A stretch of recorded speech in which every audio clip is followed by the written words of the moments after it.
house felt like it had always been here. Even the swing set was older than my mother.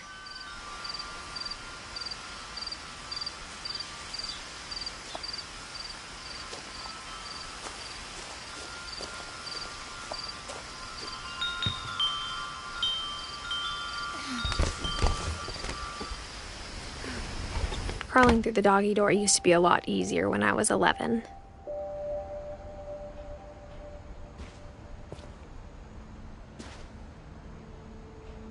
The power had been turned off the night we left.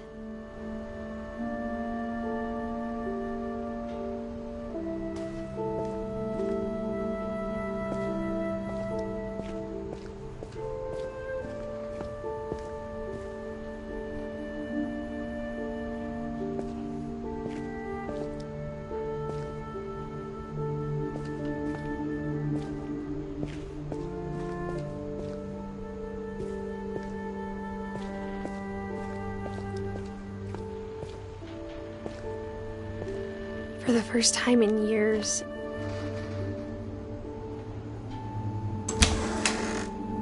I felt like I was home.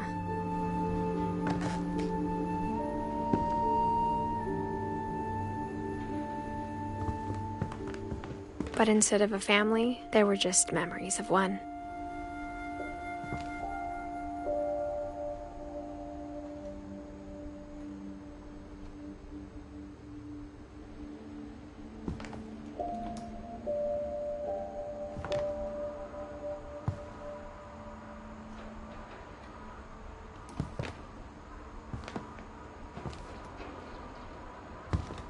Like how after Louis started working at the cannery, we all got sick of eating salmon.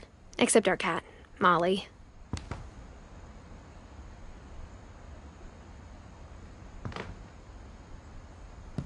Or how only one restaurant would deliver to our house, so we had Chinese a lot.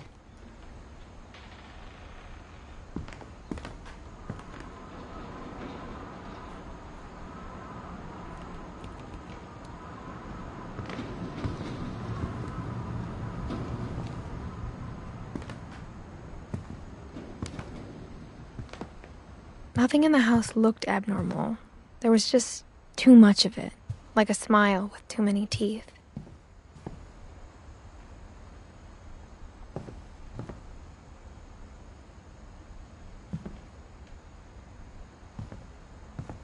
A lot of things got left behind in the whirlwind of that last night. My mom wasn't much of an optimist, but she never stopped believing that my brother Milton was alive.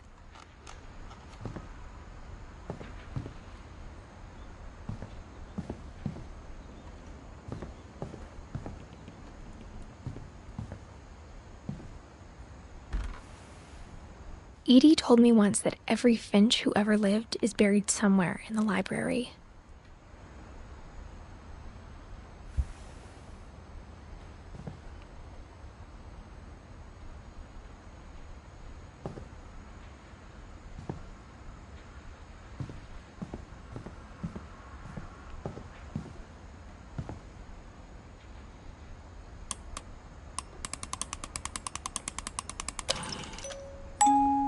Great-Grandpa Sven built a music box for Barbara, along with the rest of the house.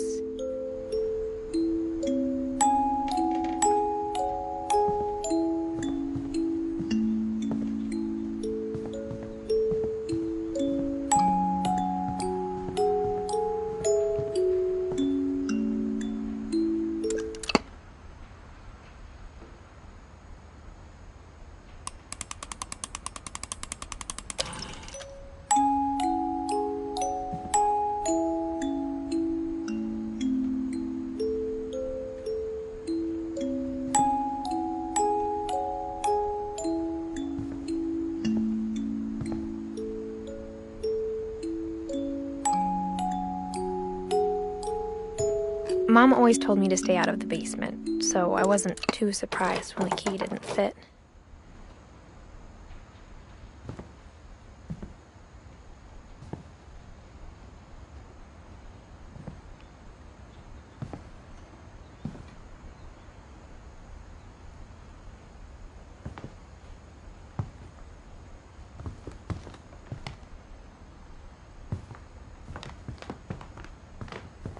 Even the fireplace had a story. Edie told me the bricks came from the original house, after it sank.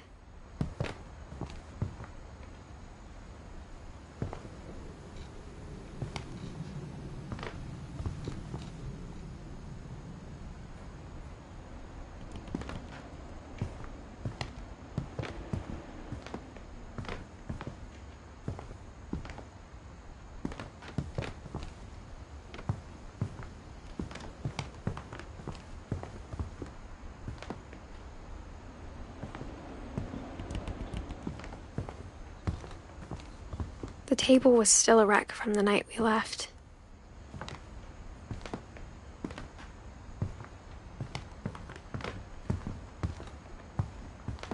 My mom was the only one of us who could imagine Great-Grandma Edie living in a nursing home.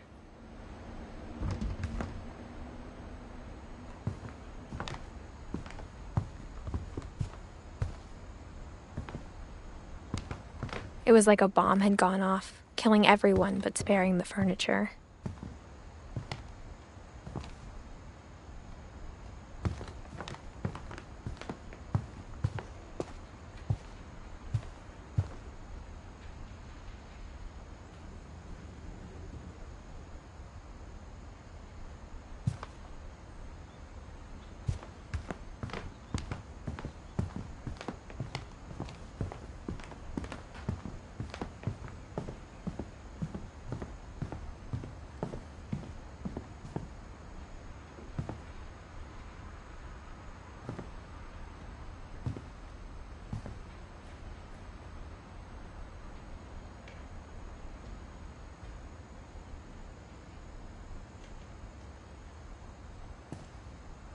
After Milton disappeared, Mom sealed up all the bedrooms.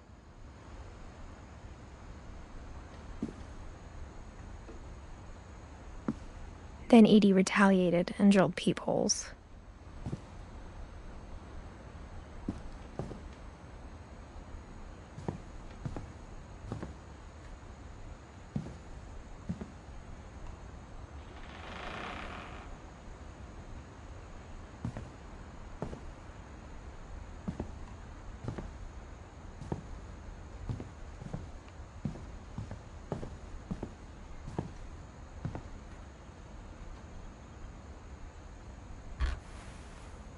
Molly always seemed like a girl I could imagine being friends with, if she hadn't died in 1947.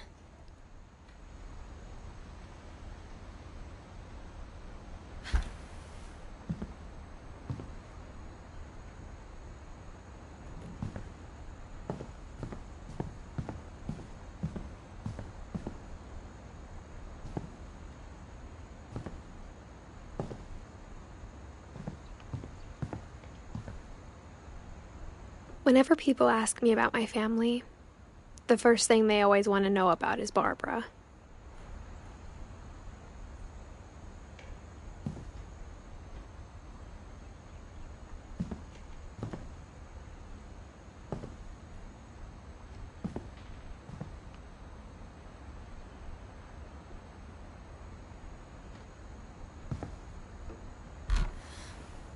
Barbara was a child star for 2 years, until America grew out of it.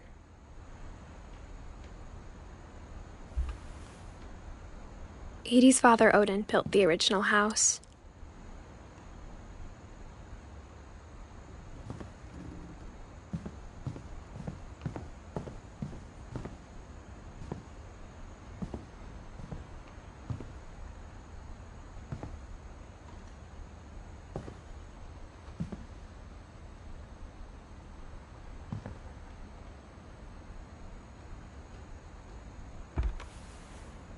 The last time I was in Edith Sr.'s room, I was 10 and she was painting my portrait.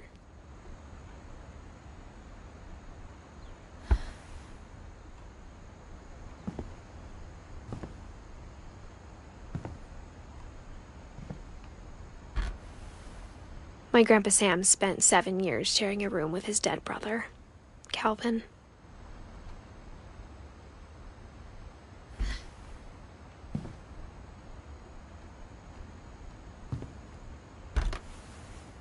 As a kid, I just assumed every house had peepholes and sealed rooms you weren't allowed inside of.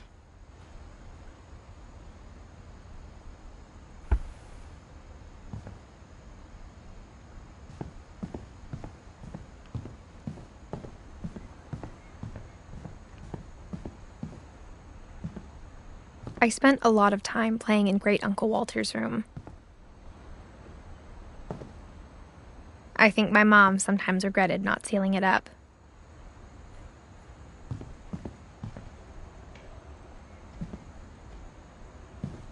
Lewis told me there were secret passages, but I never believed him.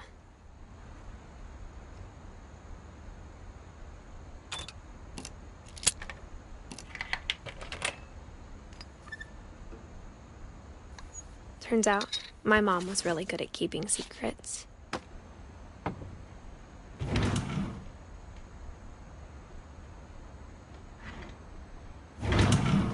Now it was time to find out what my mom had been afraid of.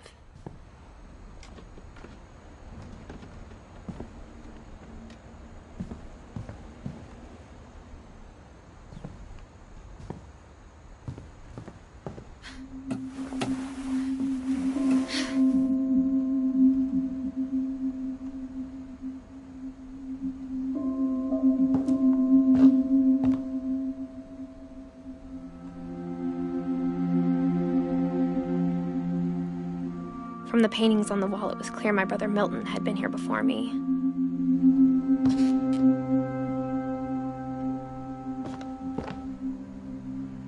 Reading this, maybe it sounds like I had a plan.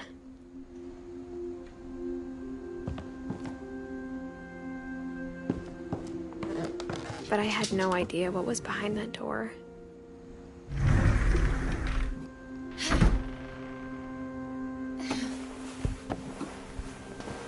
Just like I had no idea where all this was gonna lead.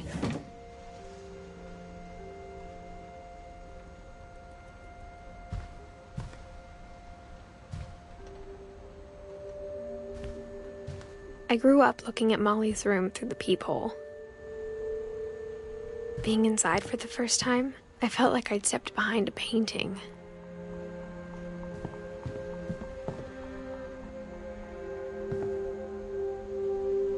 Molly's gerbil had a tiny bedroom with its own even tinier gerbil cage.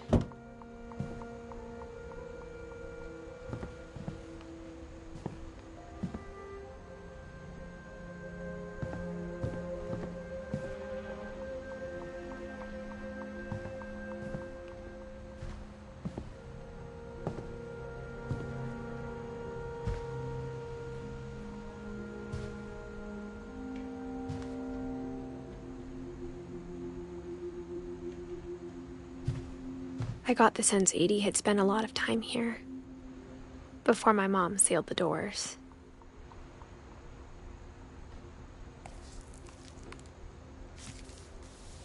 December 13th, 1947. Dear Diary, I'll be gone soon, but I wanted to tell somebody about what's gonna happen. It started when Mom sent me to bed without dinner. I woke up and I was starving, so I looked around for something to eat. The gerbil food was dry, but I didn't mind it.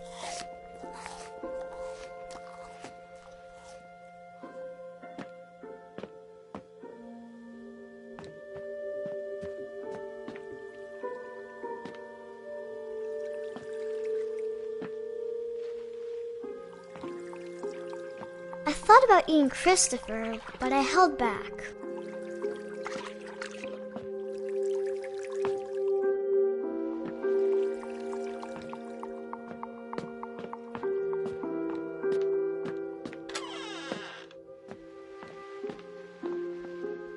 I kept eating and eating.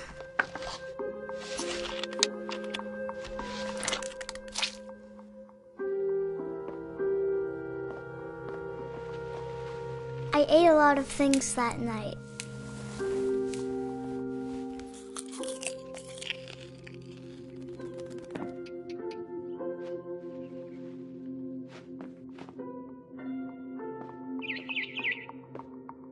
Then I heard chirping outside my window.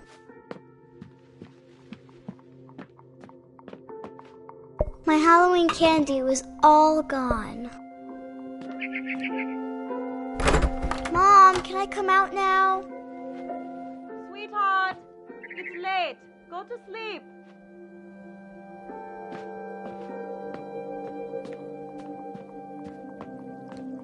It was a barn swallow going back to her nest. I reached out for her.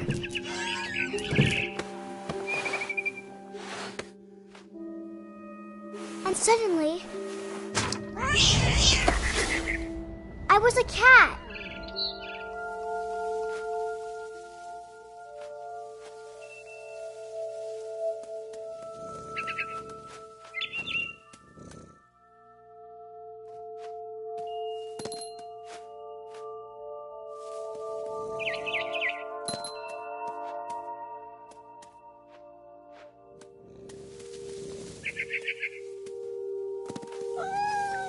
I tried to be quiet, but the bird was really scared.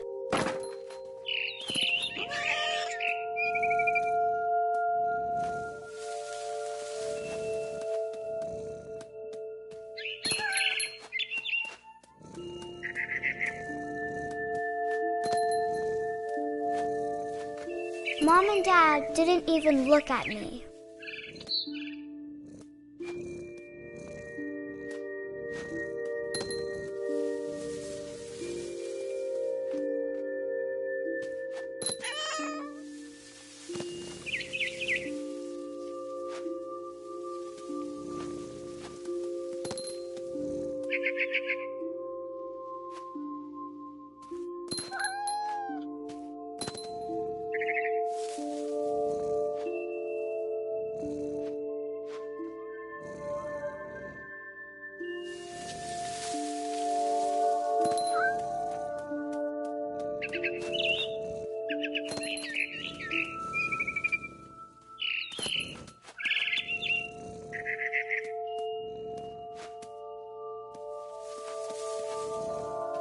I jumped and I almost got her.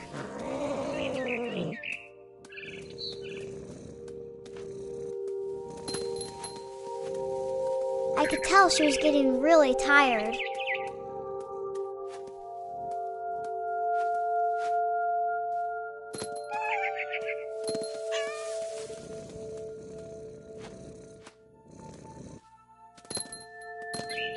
Now I was up in the big tree. I promised Dad I wouldn't climb it anymore. All I cared about was eating that mama bird.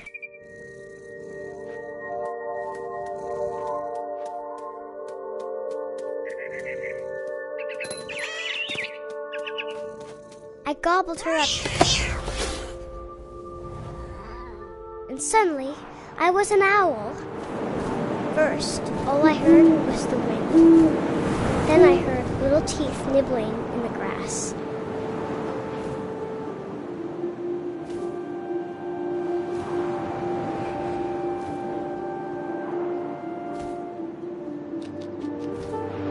Rabbits.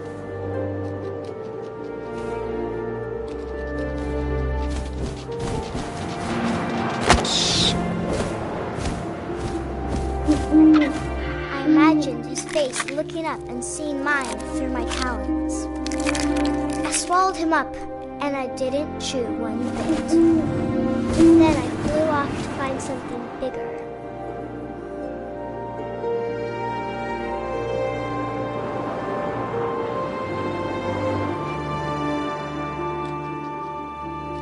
A mama rabbit.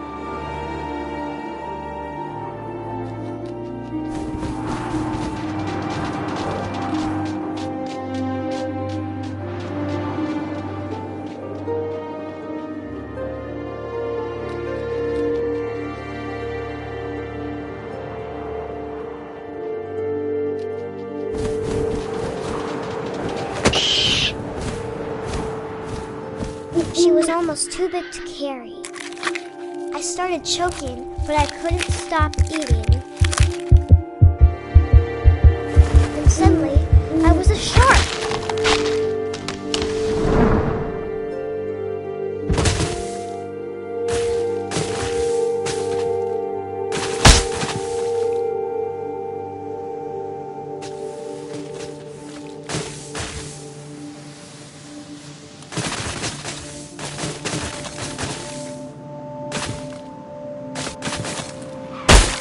I rolled off the cliff and into the ocean. Now, I was hungrier than ever.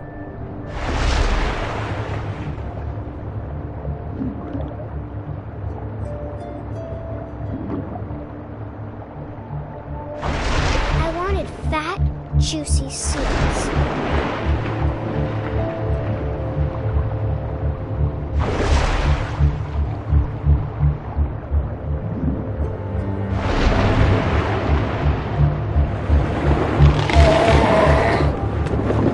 Off her flipper, and it tasted really good.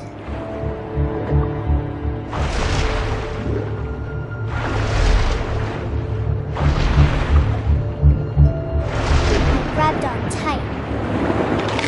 When I was so hungry, I jumped out of the water.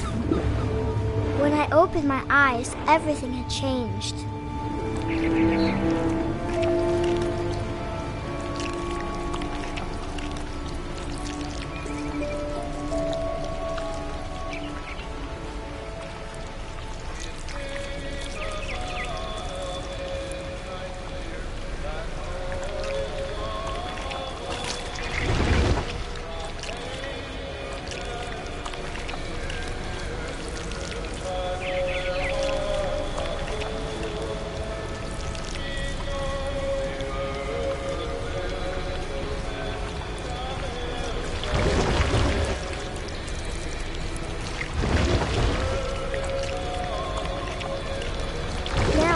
Monster, and I smelled people everywhere.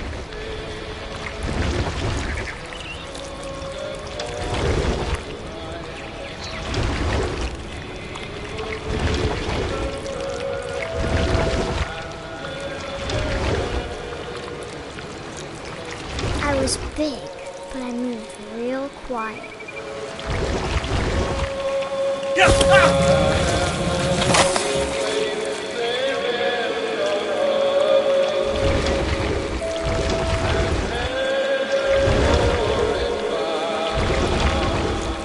I wanted to stop, but also I didn't.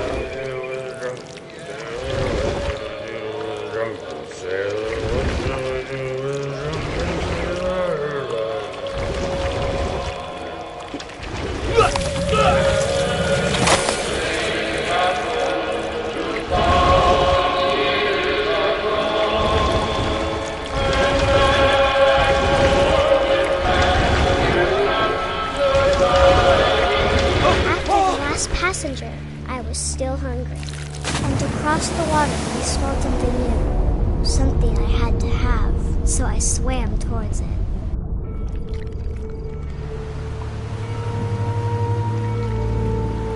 I slithered onto the sand, and the good smell went into an old pipe.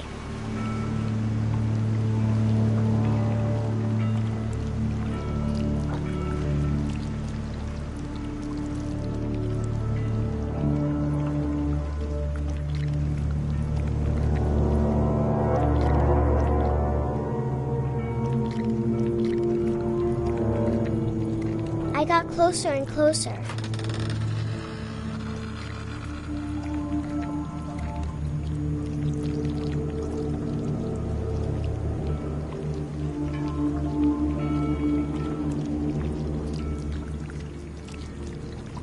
All of my stomach started growling.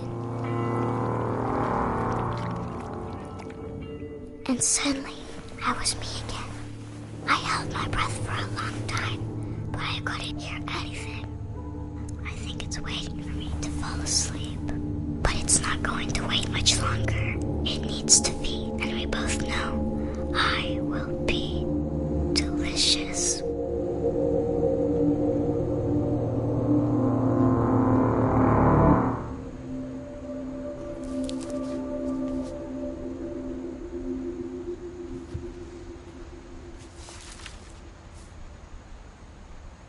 I'm not sure if I believed all of that, but I'm sure Edie would have.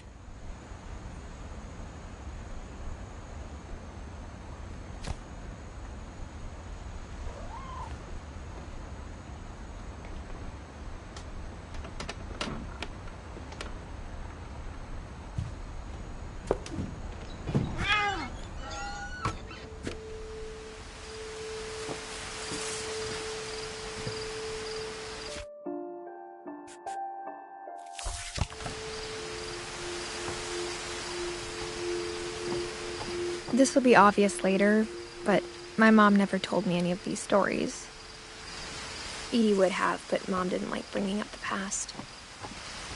Though, when we adopted a stray kitten, she was the one who named it Molly.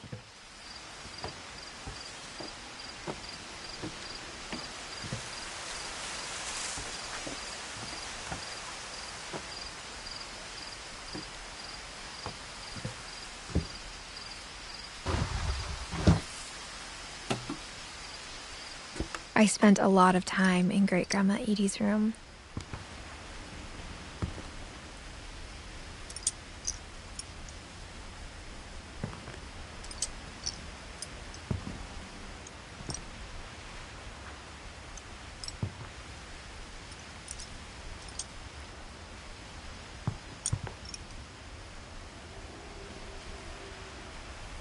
Edie knit me a new pair of gloves every year, just in time to replace the old ones.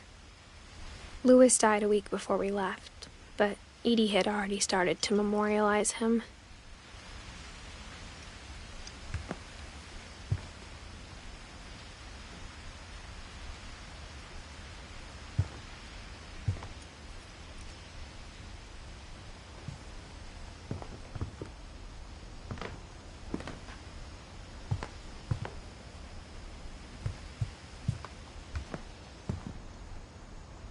Even in her 90s, sometimes Edie seemed a lot younger than my mother.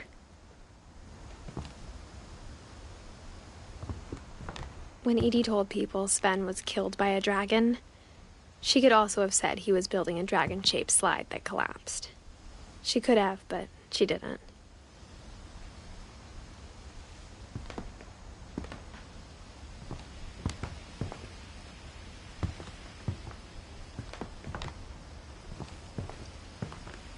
One summer, they evacuated the island, but Edie refused to go. For a few weeks, she was a celebrity.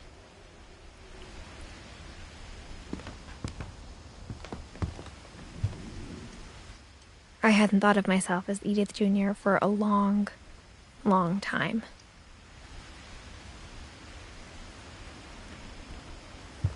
Edie gave a big interview about a mole man living under the Finch house.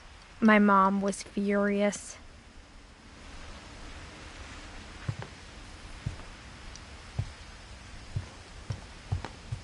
Her room was like a museum.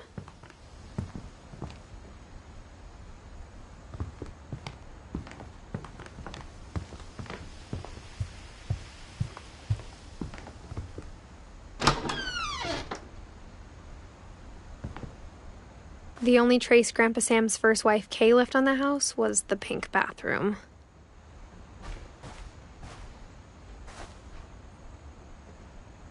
It was a pretty big trace.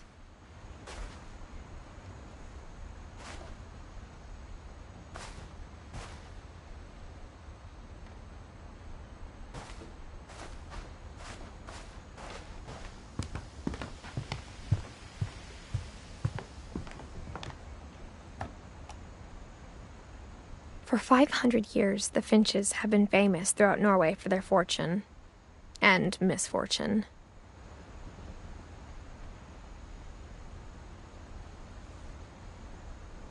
Odin Finch buries the latest victims of the family curse, his wife Ingeborg and their newborn son, Johan.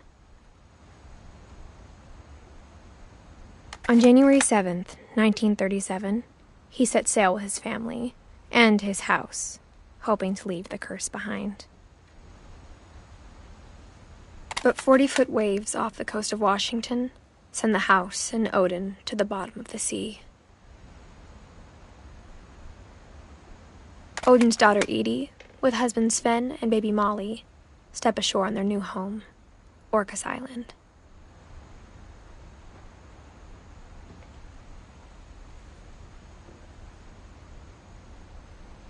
Odin Finch is the first to be buried in the new family cemetery.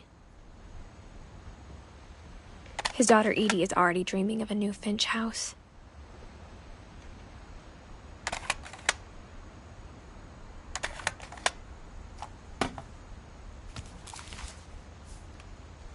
Whatever's wrong with this family, it goes back a long ways.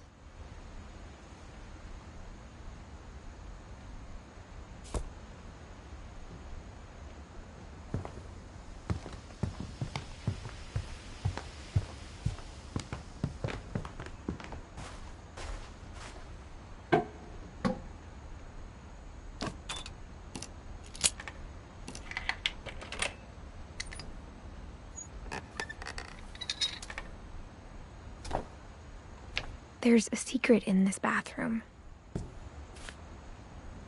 It's in the last place you would look. It isn't in the cupboard. It's hidden in this book.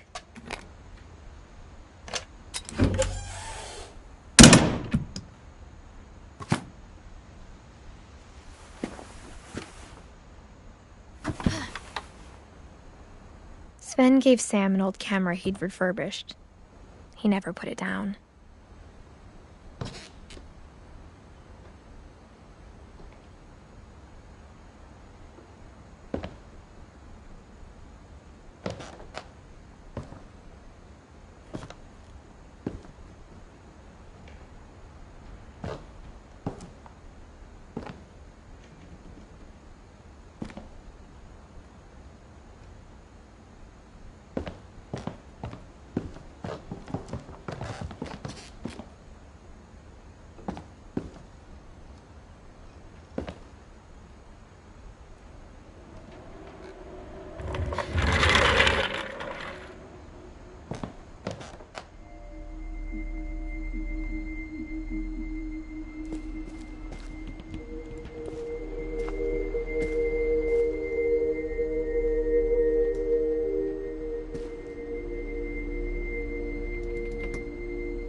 I knew Grandpa Sam had a twin,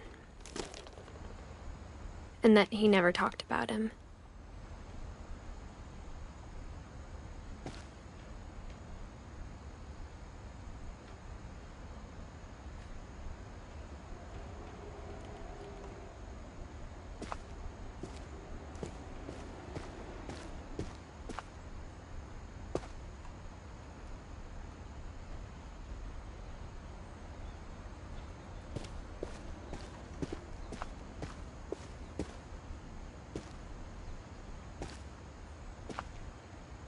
I guess my grandpa didn't like history any more than my mom did.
How I Want to Remember My Brother by Sam Finch.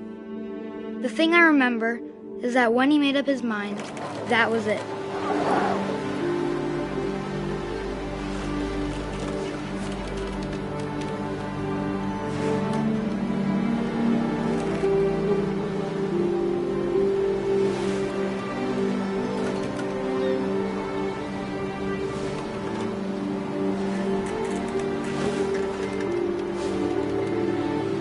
My brother said he'd die before he ate another mushroom, and he did.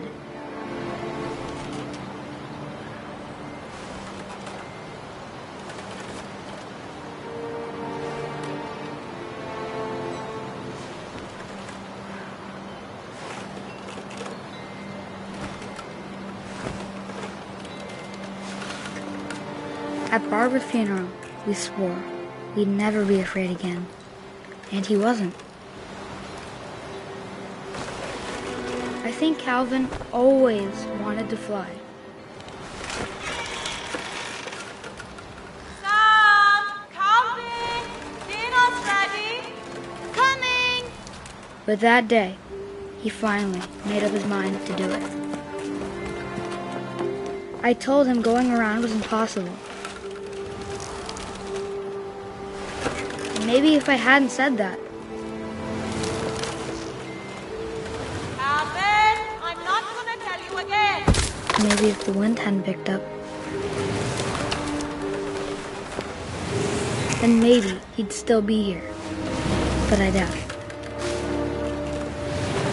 I think he'd already made up his mind. That's what I want to remember about my brother.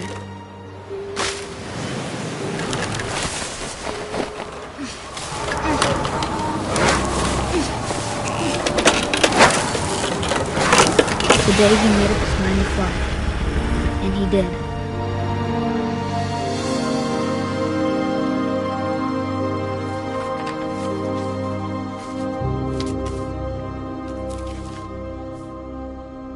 Calvin's story felt strangely familiar.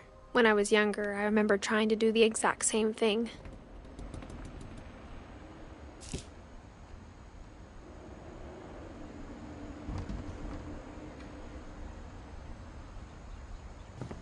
After the funeral, Edie roped off Calvin's half of the room.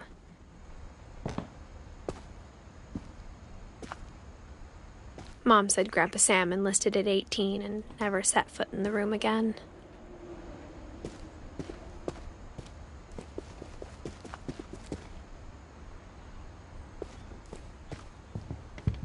The passages were a pretty tight fit. They'd obviously been built for smaller hands and bellies.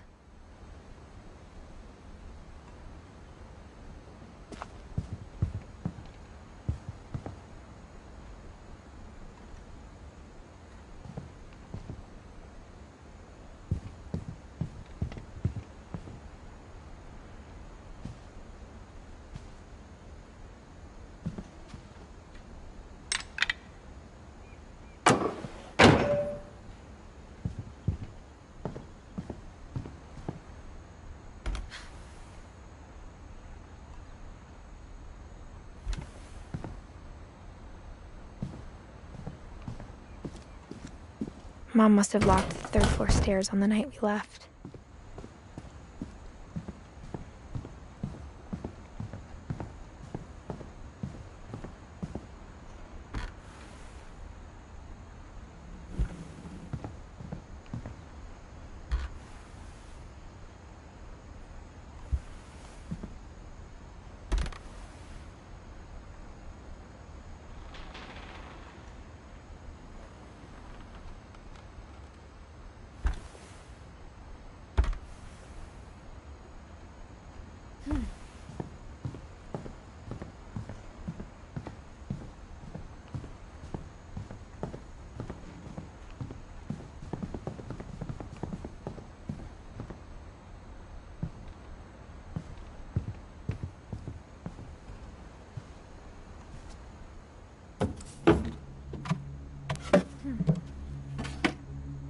Growing up, I always thought of Barbara as a child star.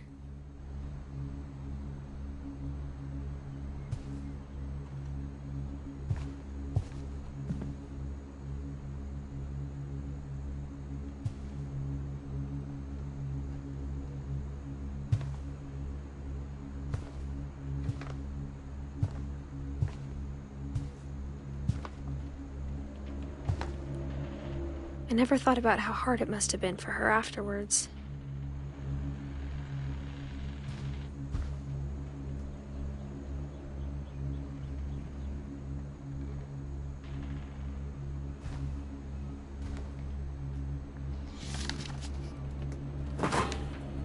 Of all the stories people wrote about Barbara's death, I'm surprised Edie saved this one.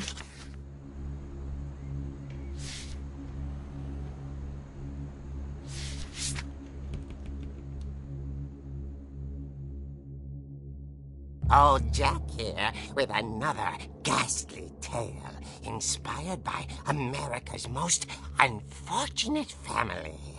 I'm calling it The Surprise Ending of Barbara Finch. As a child star, Barbara was famous for her scream. Now at 16, she was all washed up. A has-been. But in a lucky break, she'd been asked to perform her signature scream at a local convention for monster movie fans. It was just the boost her career needed. Unfortunately, her scream hadn't aged well. Getting better. I think you just need the right motivation.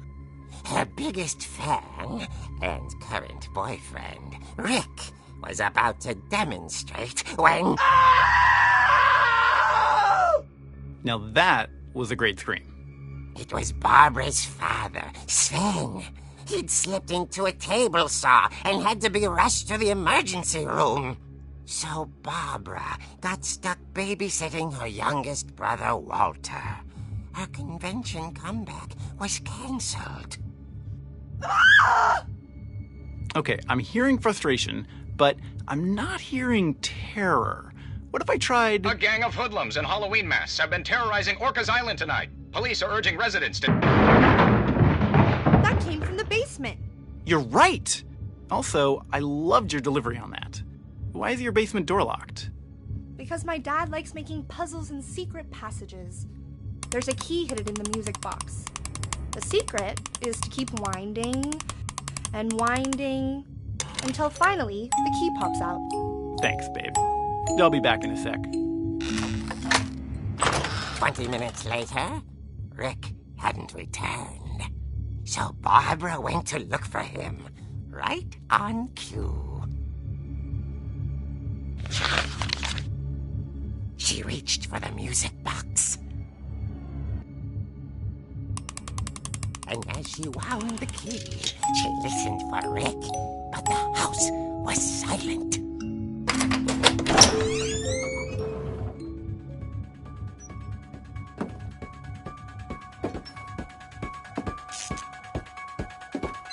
She found Rick's crutch and imagined the worst.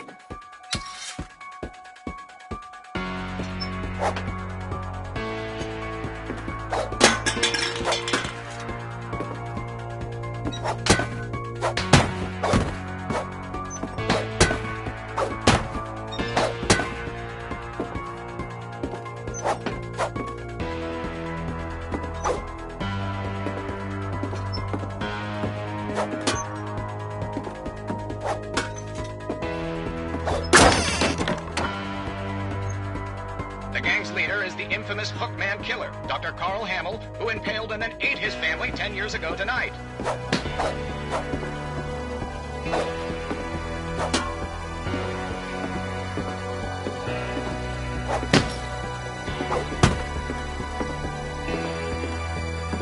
The old fridge rattled and grew still. Oh dear! Oh! Rick? Barb, relax. I was just trying to scare you to help you find your scream. Well, I'm not scared, Rick. I'm furious. Then act furious. All I'm getting from you now is that you're hurt and confused and you're... She threw him out, but she kept a little something to remember him by. Barb, have you seen my other crutch? And she was still holding it when she fell asleep watching the late picture show. Hours later... Barbara! Walter, what's going on up there? Ah! Okay, I'm coming up, but if this is a trick, you're dead, Walter.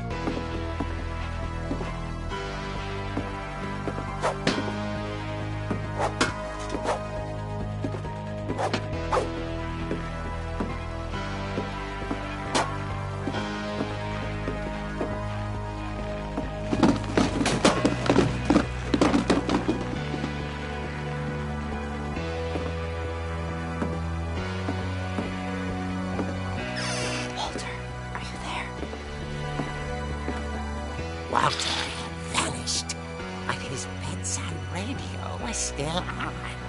Orcas Island police describe the man as 6 feet tall, with a steel hook for a hand. Residents are urged to lock all doors and windows and notify the police of any suspicious activity. Barbara turned, saw the hook man, and was speechless. He was quite smashing. And who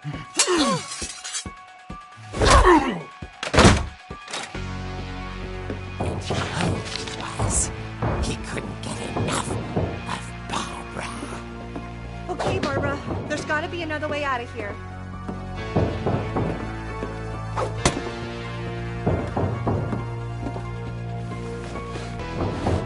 That night, she played her part beautifully.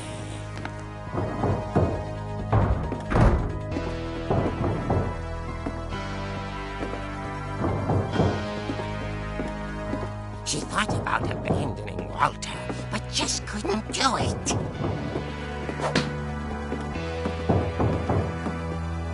Molly's door hadn't been opened in years. The hinges groaned.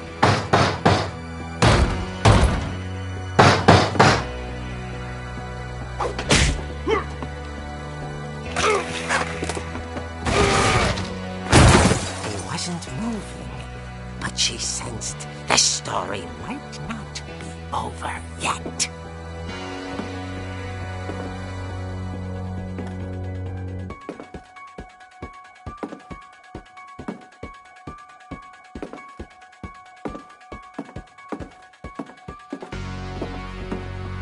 The hookman had vanished. She listened for his breathing, but all she heard was...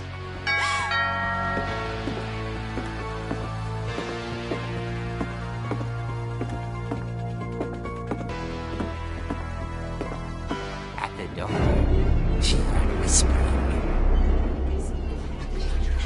It was coming from inside the house.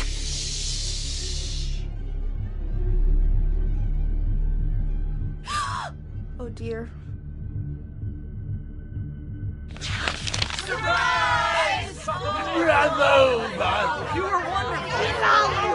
The monsters had come to surprise her. For Barbara, it was a dream come true.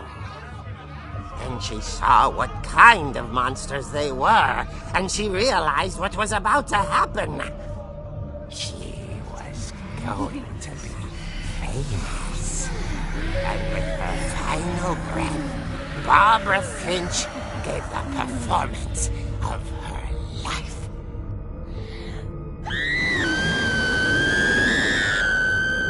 I wasn't there myself, but I hear Barbara was magnificent. Poor girl. She had a taste for stardom. But unfortunately, so did her fans. Of course, the police blamed it all on poor Rick, who disappeared the same night. And little Walter? Hiding under his bed the whole time. He took it all pretty hard, but that's another story. As for Barbara, tucked inside the music box is all they ever found of her. Her ear. Now that's what I call a real eerie tale.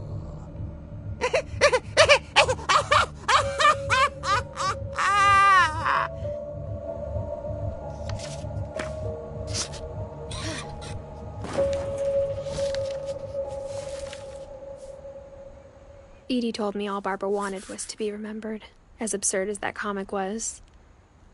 Maybe what Edie saw was a happy ending.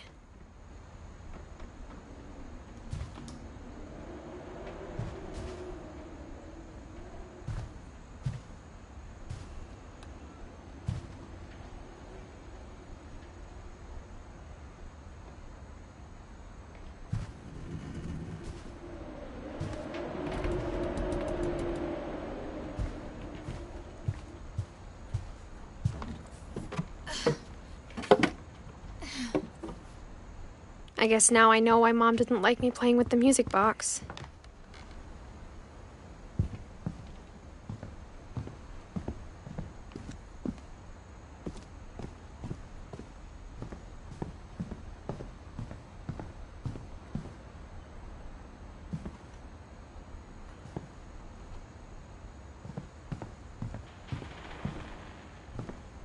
It's funny.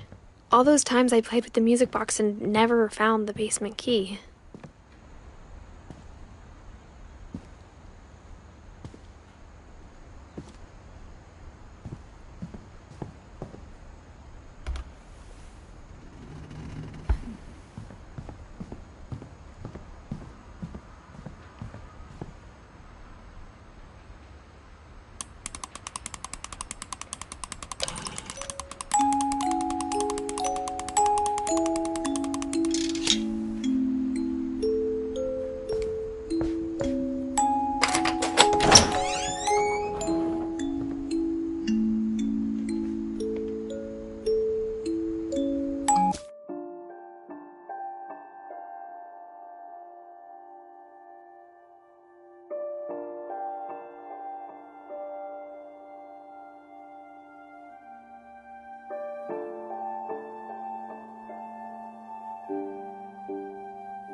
Mom said the basement was off limits, unless I wanted another tetanus shot.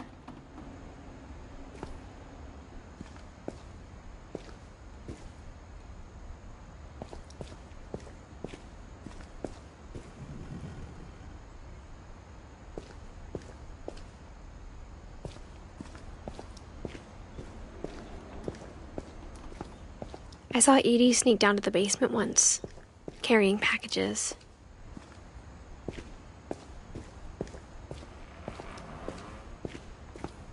I thought maybe she was hiding presents.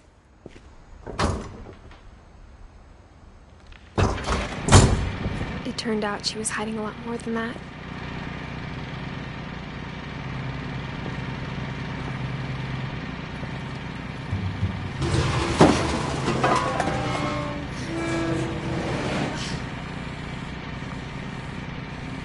I remember asking Mom once about where Walter had gone.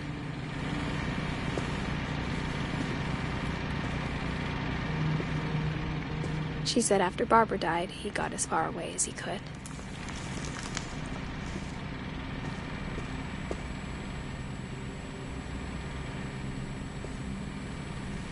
If there's a pattern in all these stories,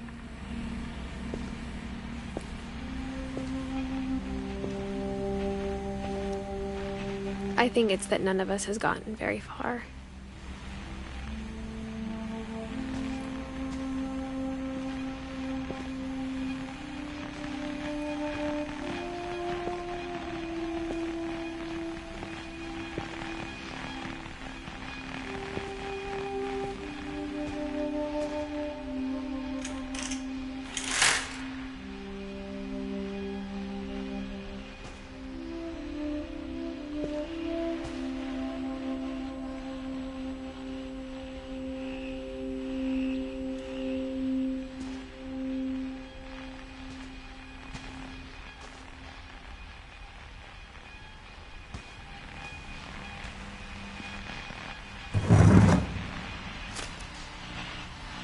Goodbye, everyone.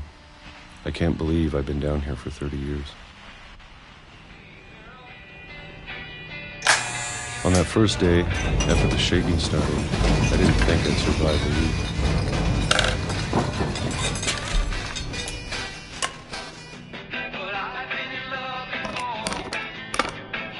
But after a few days, I settled into a routine.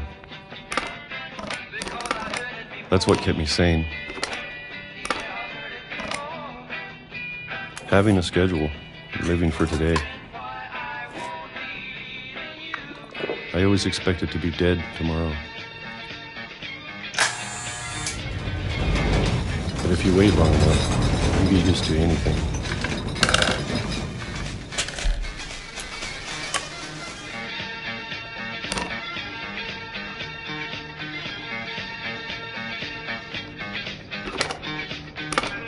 Even a monster on the other side of the door starts to feel normal. Almost friendly.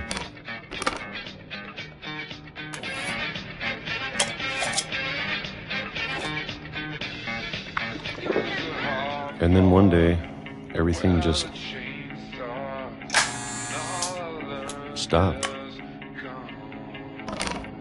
Whatever that thing was, it was gone. Maybe it got tired of waiting. Or maybe I just got tired of being afraid.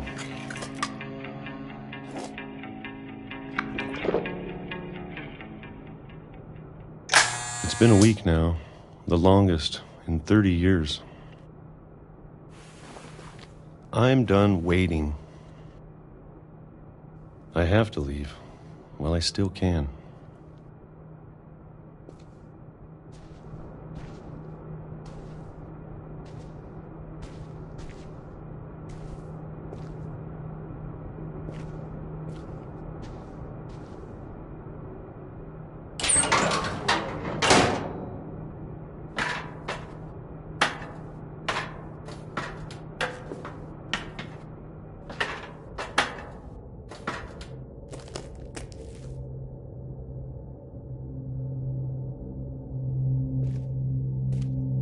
I know it's out there, somewhere.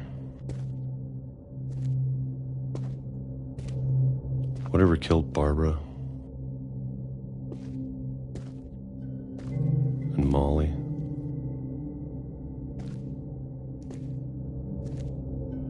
and Calvin.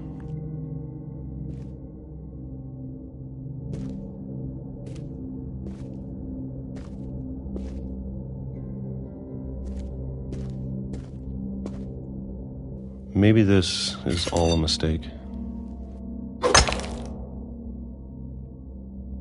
But I need to stop living the same day, even if it kills me.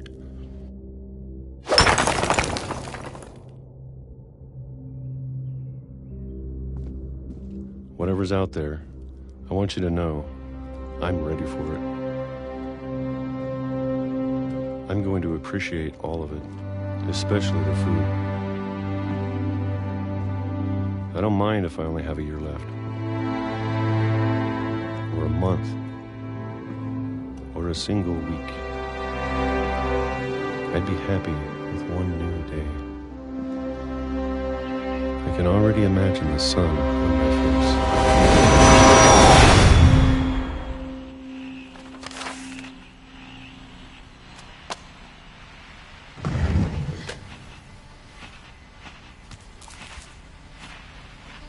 Walter died when I was 6. I can't believe my mom never told me he was down here.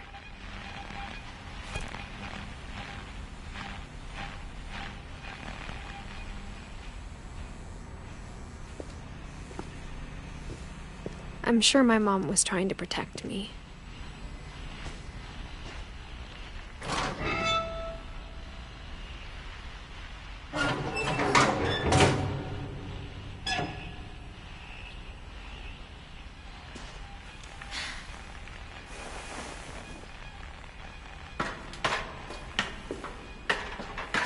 Maybe she was afraid I'd end up like Walter. But if she never told me about an uncle under the house, can only imagine what else she was hiding.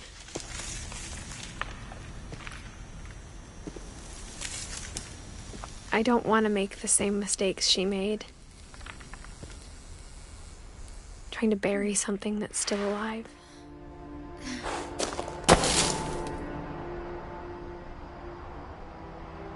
Now that there's only one of us left, or maybe two, I thought it was time I heard the stories for myself and found out what happened to everyone else.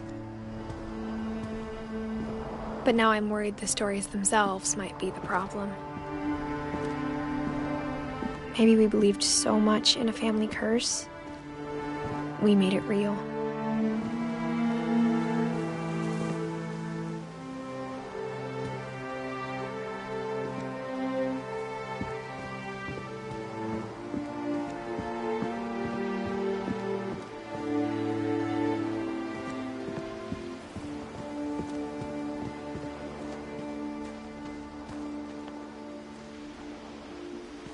I don't know if I should even be writing this.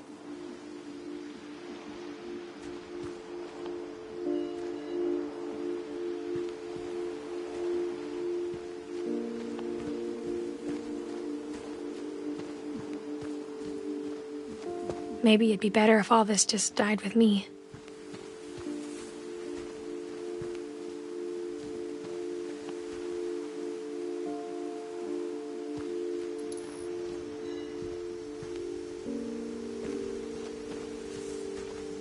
But I thought you should know about your family.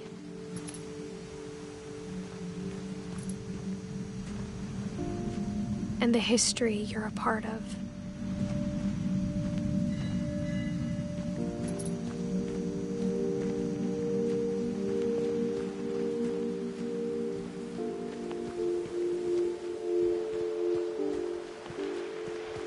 Though to be honest, I feel as lost as you probably do right now.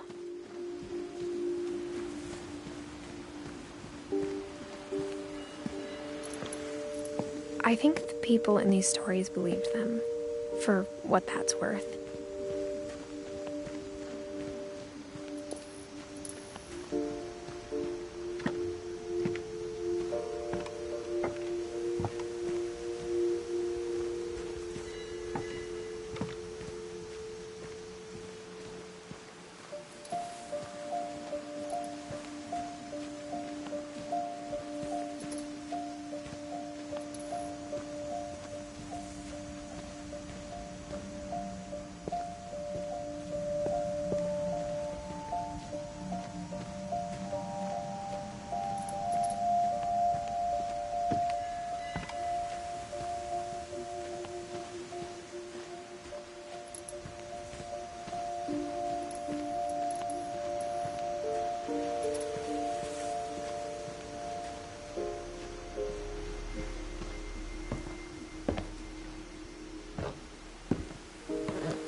You look at the house, had that history of imagination and stubbornness and madness.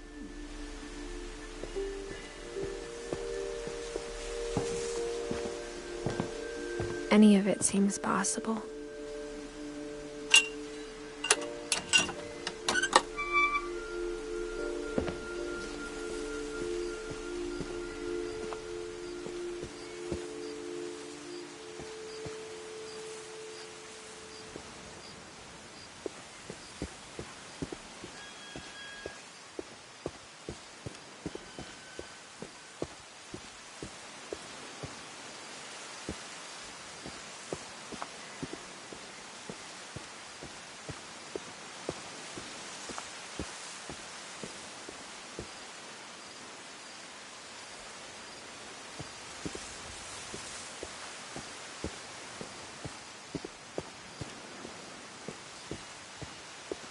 I think we've been surrounded by death for so long, we've just gotten used to it.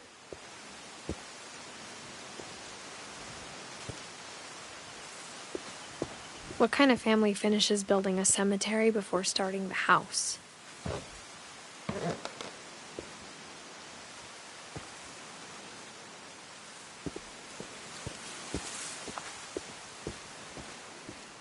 It's embarrassing for me to admit this, but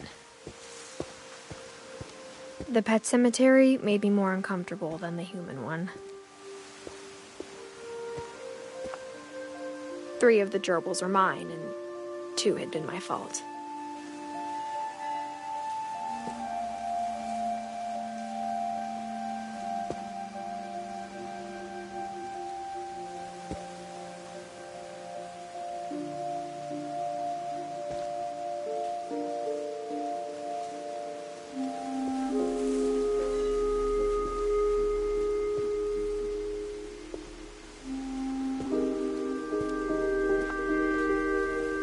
Sven built the house, but it was Edie who designed the cemetery.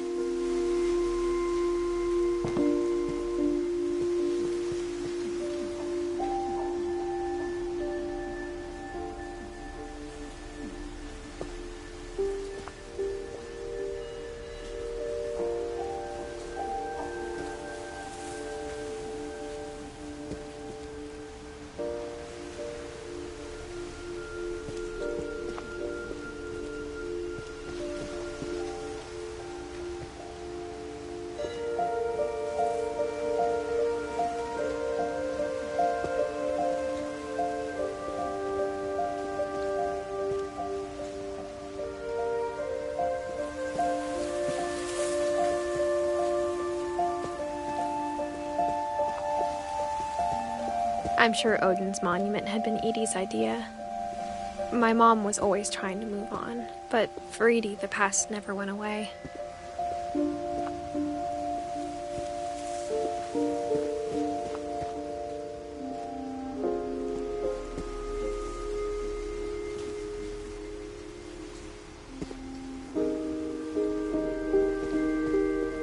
She could see it poking out of the water at low tide.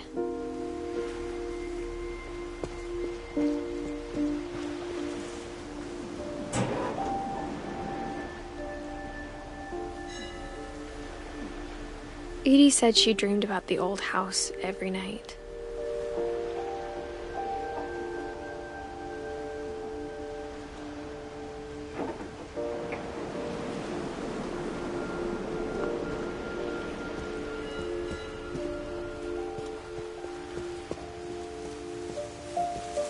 Edie's side was always easier for me to understand. But the older I get, the more I can see where my mom was coming from. Her dad had been pretty strict, but it wasn't enough to save her brothers. She was just trying to do better.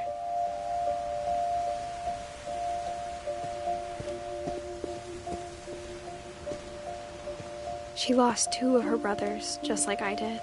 I get why she tried so hard to protect us.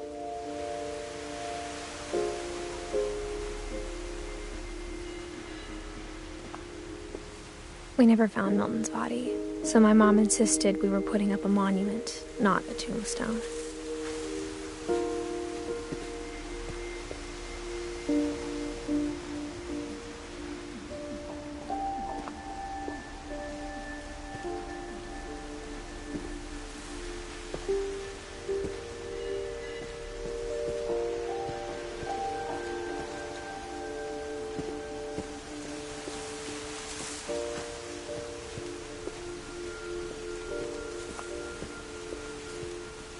There's so many things I wish I could ask my mom now.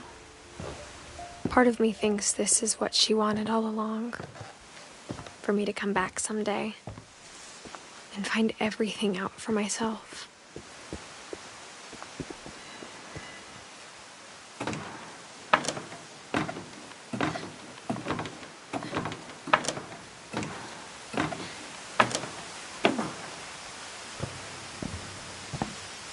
But looking back on it now,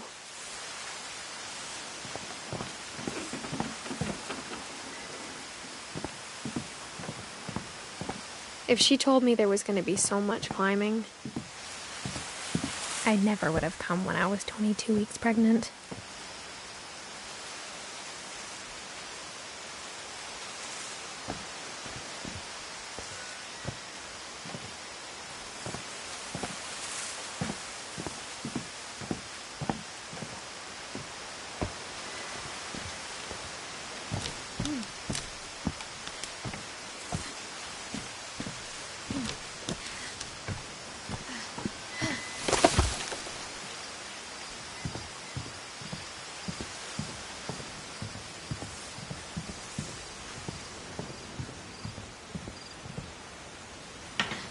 I never met Grandpa Sam, but I think he and my mom had a lot in common.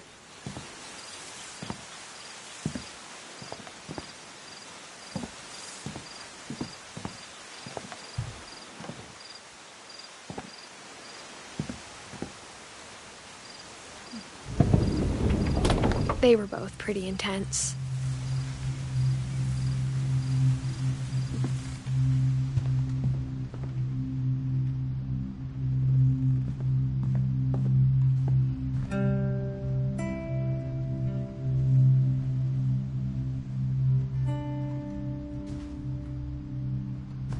Sam spent his life shooting photos, but Mom said he got nervous being in front of the camera.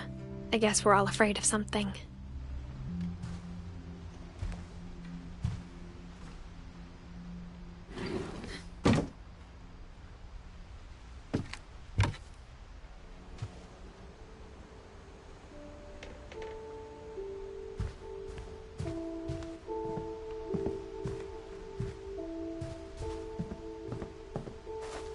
Instead of hiding from death, Sam seemed to go out of his way to meet it.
Dawn, I promise, you'll never forget this weekend.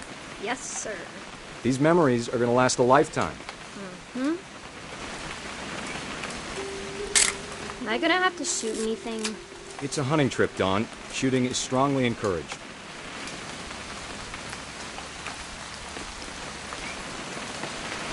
What?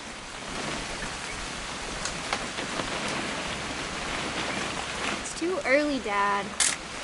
Perfect. It's gonna rain the whole weekend, isn't it?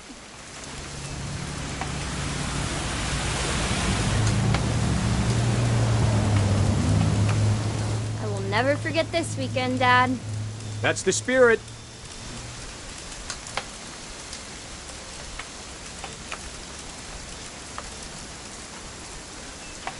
Please just take the damn picture. Hey, language.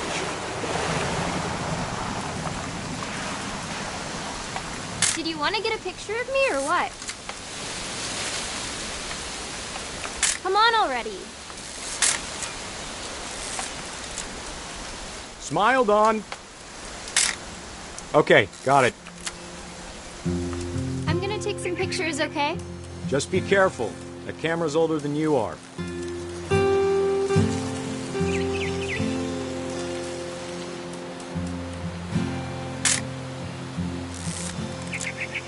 You're right, Dad. It's starting to clear up. Still freezing, though. Aw.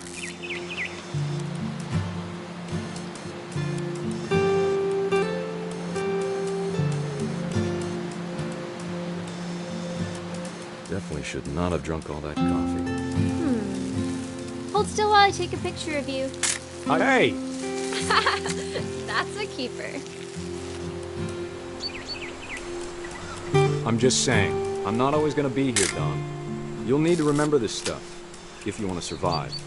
I'll be fine, Dad. You know who else thought he was gonna be fine? Some guy who died. Dawn, I'm being serious. I know, Dad. You're always serious. Doesn't being out here make you want to chill out? Well, to tell you the truth, I haven't been out here in 20 years. Dawn, don't you think you could find something more interesting to photograph? Last time I was with my brother Calvin. That was a great trip.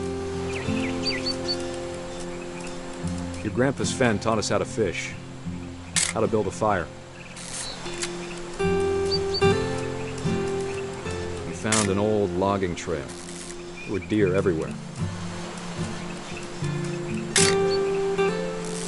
I bet if I could remember where that trail was, we'd spot a buck for you in no time. Give me a minute to check the map. Dad! Good eyes, Dawn.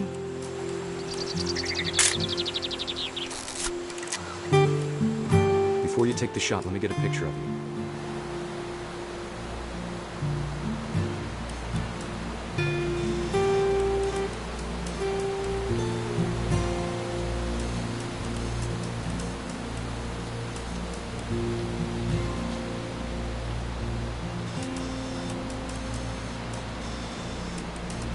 Dad, I... Just breathe. Turn off your imagination. Focus on your tongue. Let me get behind you. Do I have to do this? Dawn, you don't have to do anything. But if you want to survive, you'll need to be strong. Great shot, Dawn!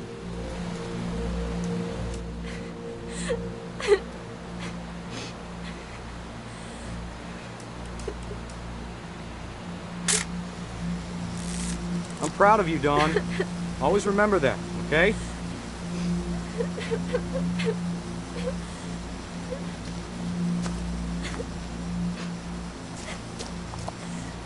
Sorry, Dawn. Just gotta reset the timer.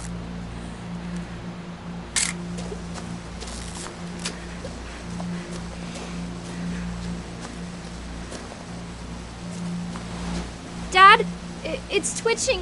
I think That's it's totally normal, Dawn. Just focus on the camera. Try not to think about... Dad!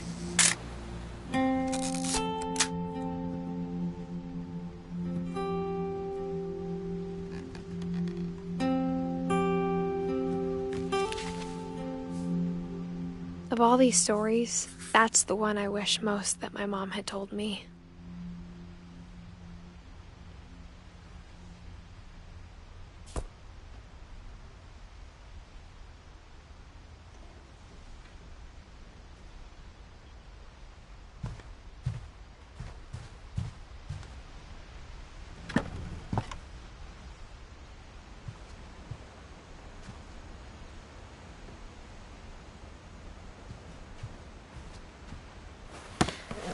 After Sam died, my mom and Edie got really close. They'd both lost a lot.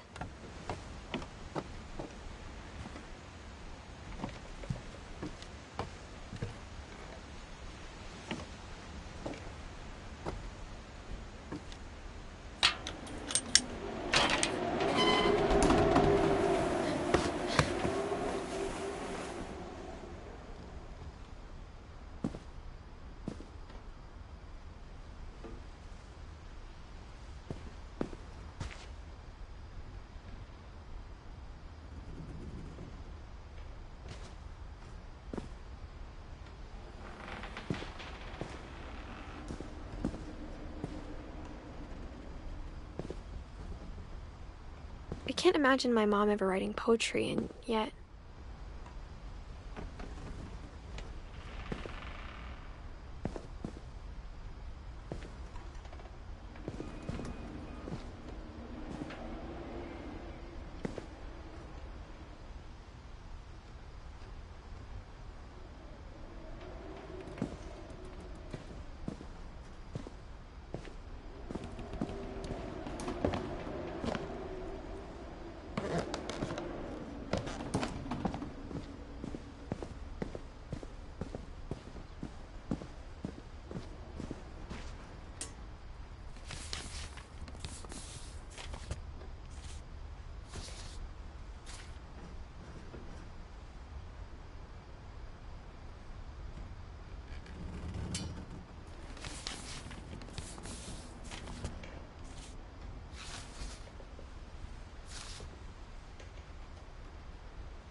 Dear Kay, do you remember the way Gregory used to laugh when he thought he was alone?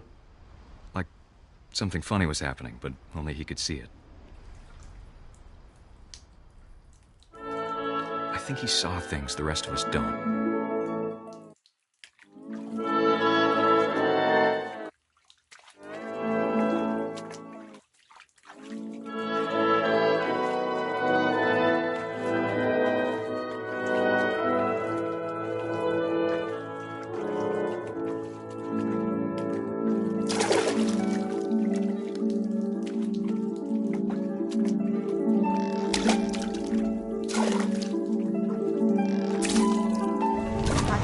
Gregory, it's time to...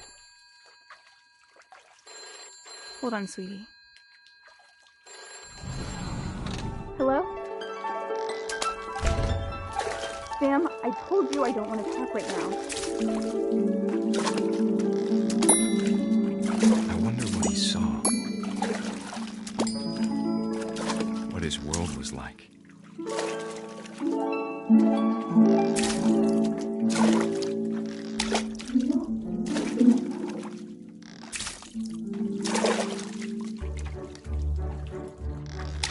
Reminded me so much of Calvin. Lost in his imagination.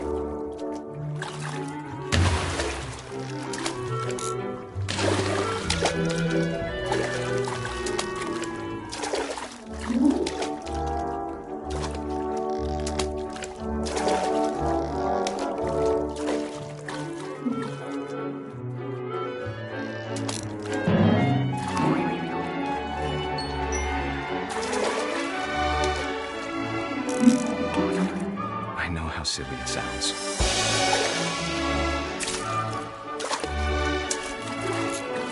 But I worried about a baby being too happy. But I could feel her slipping away.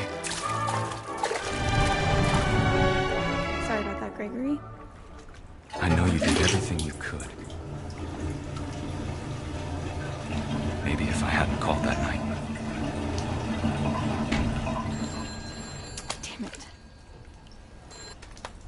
Hold on, I don't want Gregory to hear this.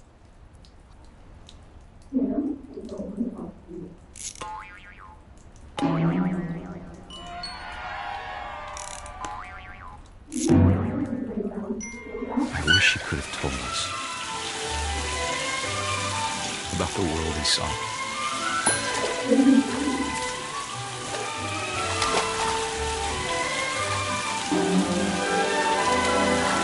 There's so much I don't understand about Gregory. About everything.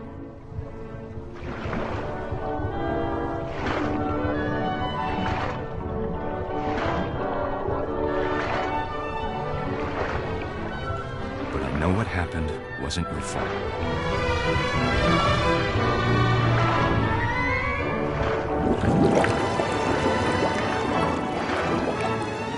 I'm sure he's happy.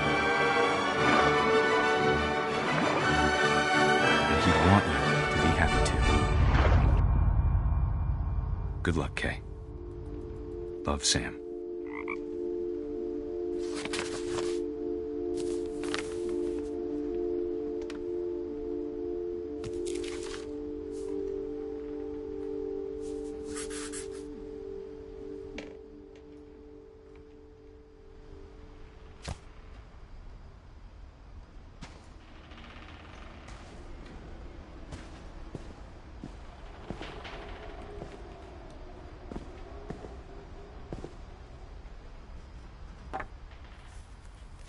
A poem for Gus, who always said the wedding was a bad idea.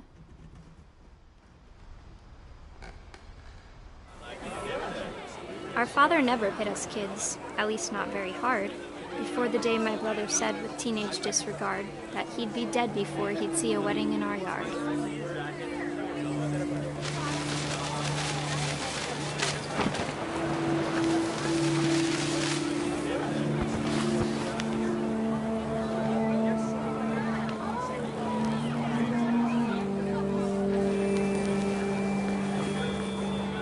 My father made him come, of course, but Gus stood far apart, just flew his kite and bottled up the storm inside his heart.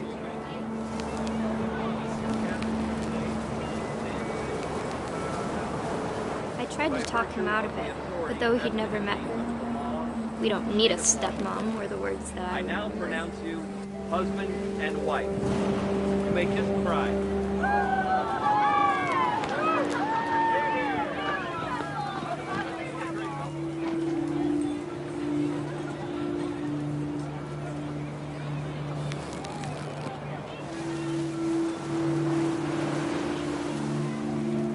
When the time for photos came, Dad ordered him to come here. But Gus declined, and as a sign held up his middle finger.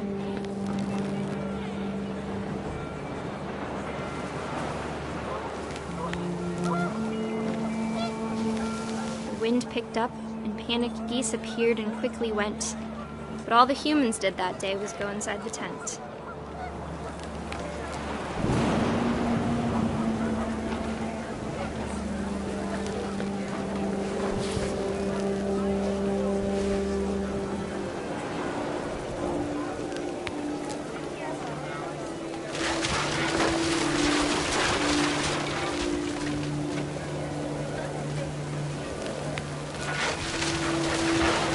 Rain came down in buckets then, but no one seemed afraid that nature might destroy the tent our dad had crudely made.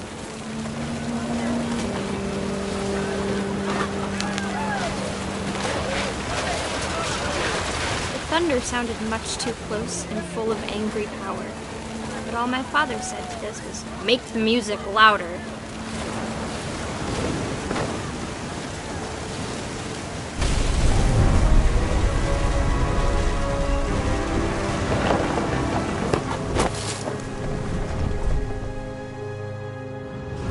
I wish that I could truly say I thought about you on that day. Out there on the beach alone, just you, the wind, the sea, and foam. But I didn't, until we found you.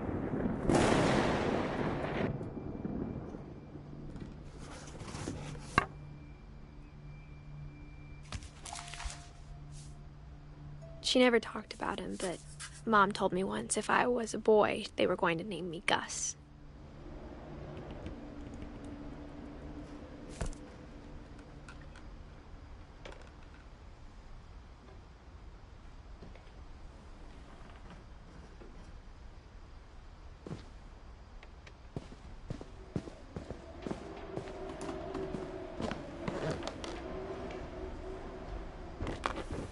My mom moved up to the loft after her brothers died.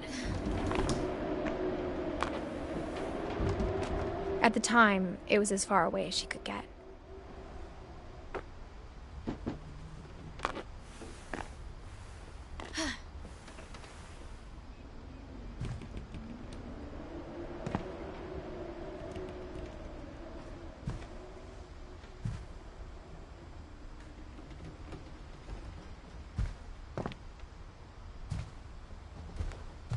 She spent a summer building houses in Calcutta, where she met my dad, Sanjay.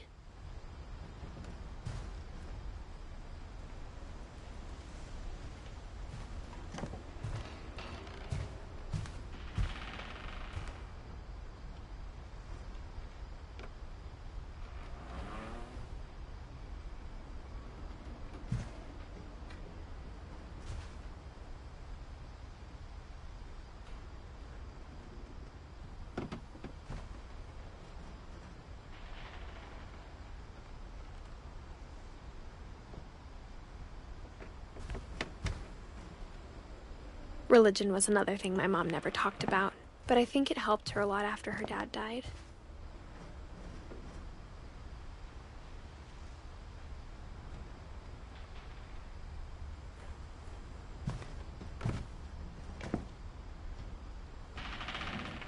My mom moved to India a week after graduation and got a job teaching English.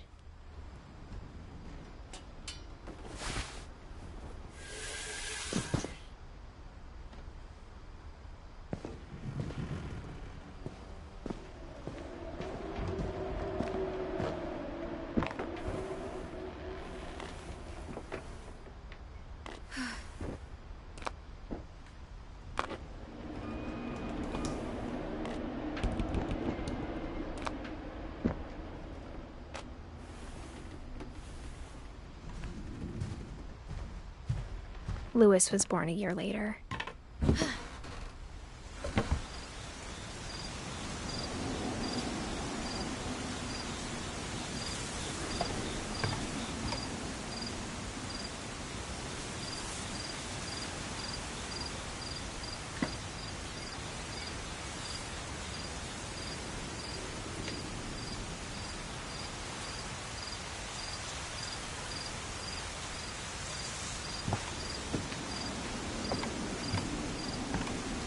When my dad died, I don't think Mom knew where else to go. I'm sure Edie was happy to have her back.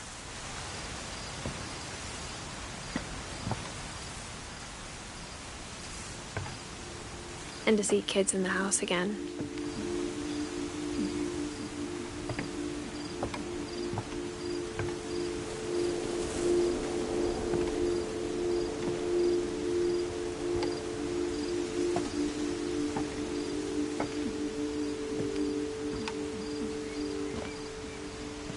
The house had to get a little bigger, but Edie was used to that.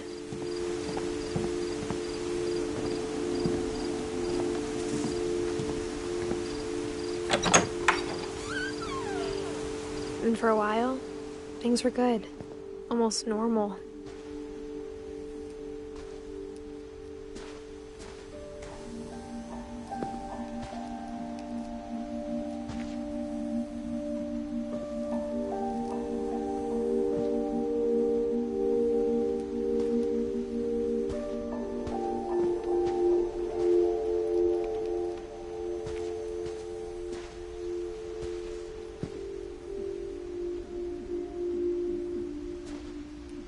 But it didn't last.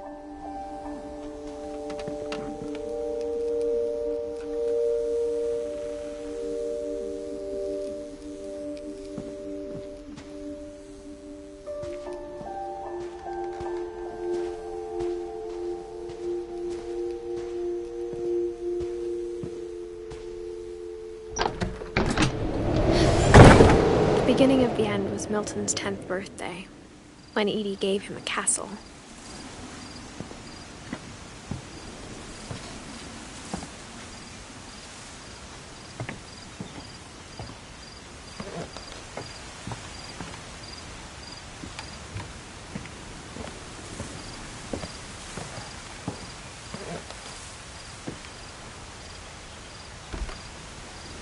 After Milton disappeared, the only thing he left behind was a room full of paintings.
Milton Finch in The Magic Paintbrush.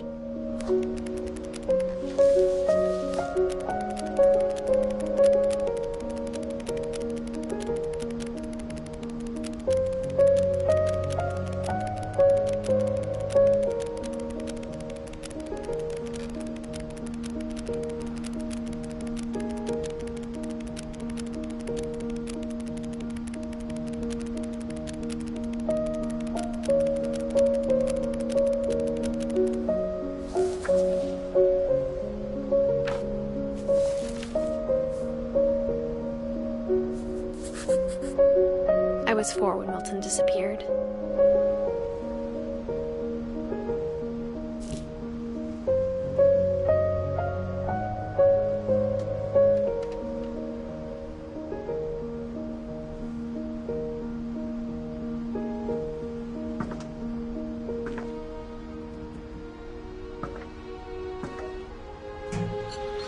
Mom spent months searching for my brother. Then she sealed the doors.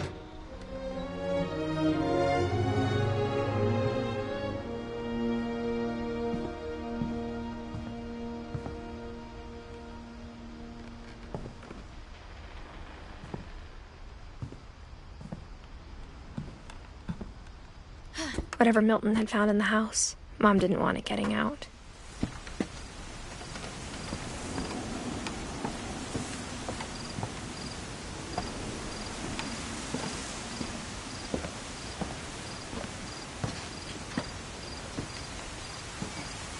Mom definitely blamed Edie, but I think Louis blamed himself.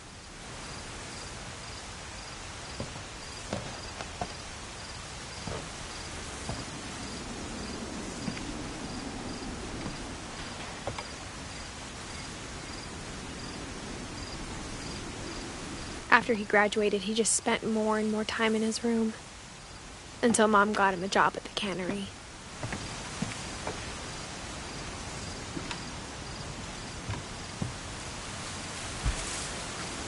Everyone always told me to stay out of Louis's room, except Louis.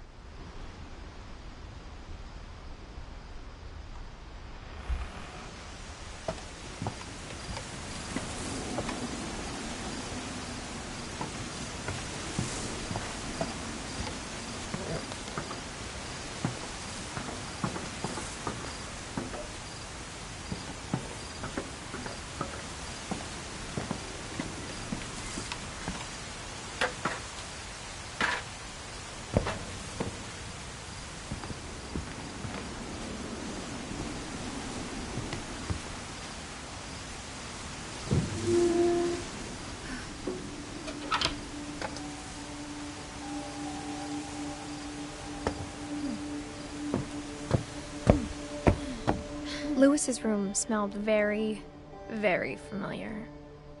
That part of him lived on.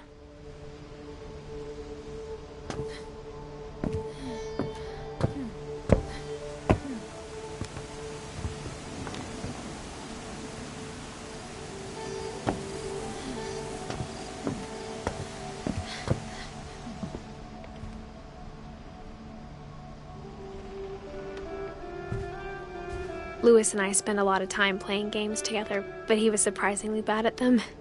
He died a lot.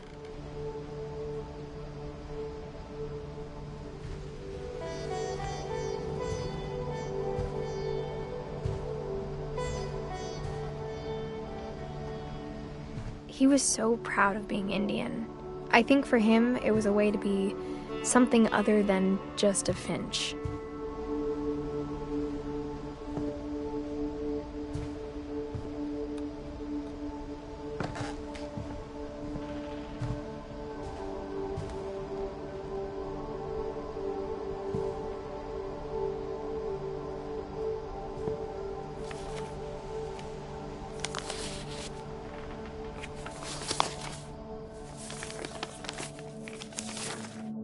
Dear Mrs. Finch, as Louis's psychiatrist, I can understand your desire for an explanation. As I see it, the trouble began in January, shortly after we convinced your son to seek treatment for substance abuse. Newly sober, I believe Louis first noticed the monotony of his daily life.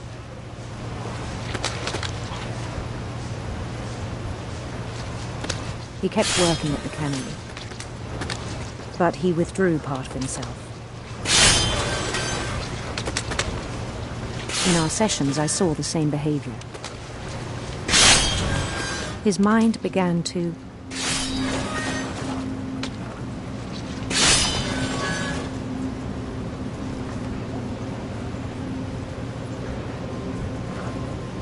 wander.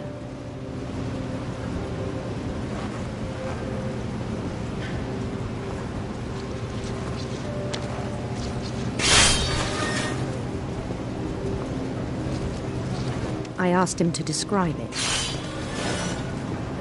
He said he started small, imagining a labyrinth.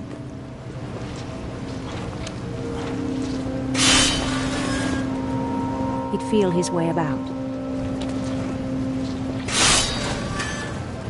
Then something moved.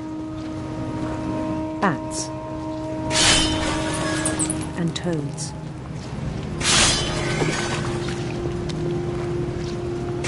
And things that have not names. He knew it was all in his head.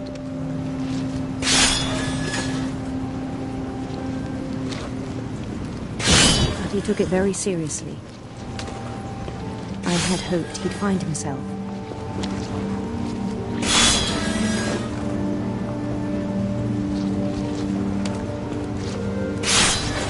But he found something more.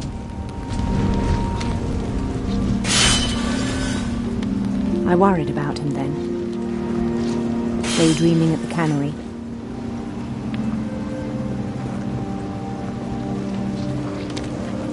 I spoke with his boss.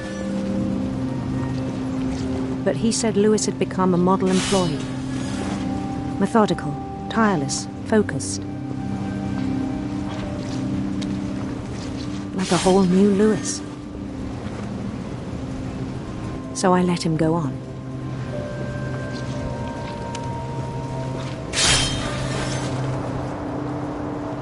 I even encouraged him. It seemed very promising at first. He told me he'd made a new friend.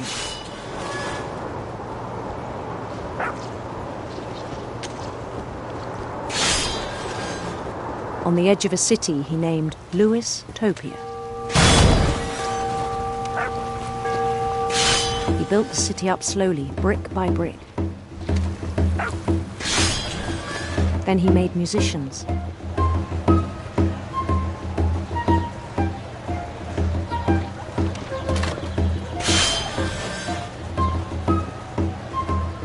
And songs for them to play. He talked about starting a band. And he was always humming something. Every day his imagination grew stronger.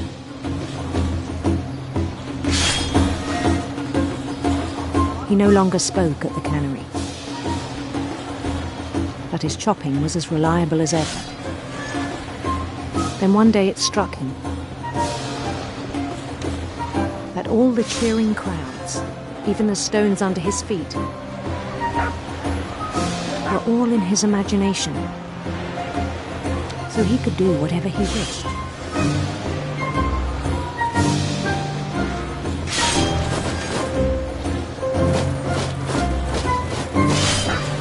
He held an election for mayor. And he won. They begged him to stay, but his mind was already wandering. It became a game for him.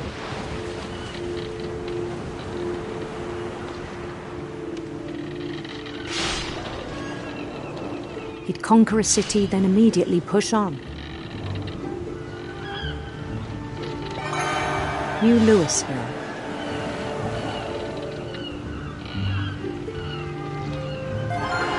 St. Louis. He started drifting away from our reality.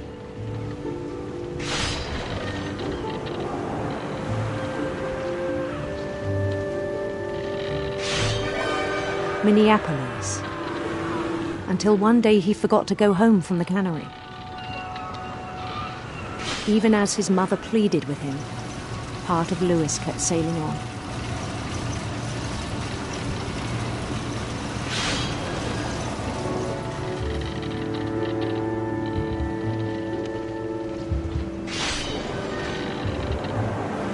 In Lewisburg, he heard rumors of a handsome queen.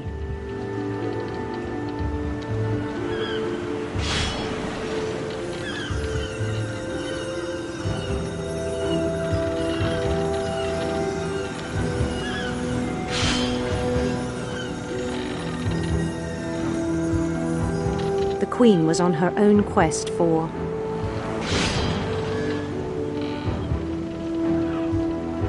sinister serpents.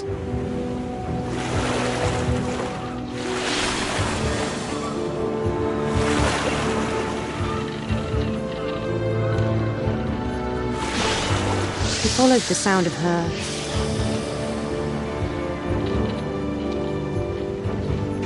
silver harp.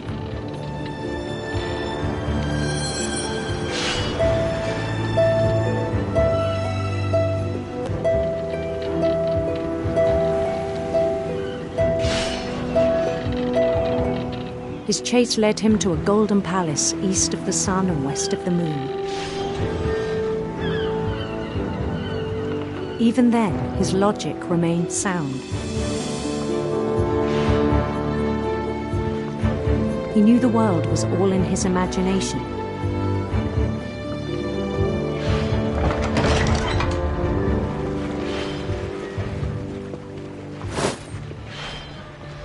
But he was so proud of having created it.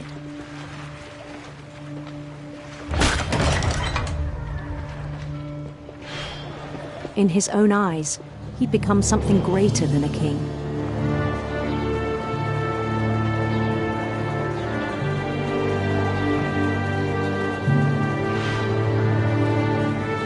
For someone who'd never known success in the real world, I think it was overwhelming. And then it struck him that the real Lewis was not the one chopping salmon, but the one climbing the steps of a golden palace.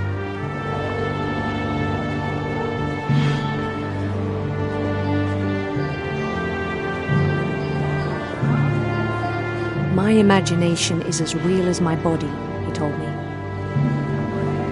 It was hard to argue with him.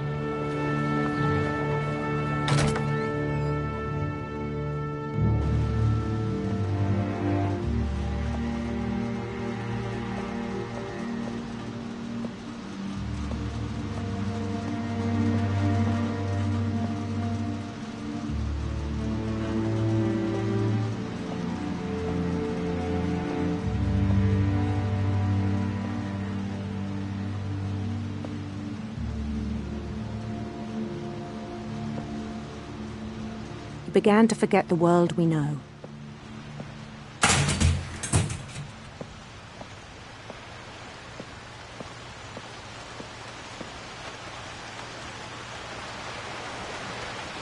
I think it pained him to remember Lewis, the cannery worker.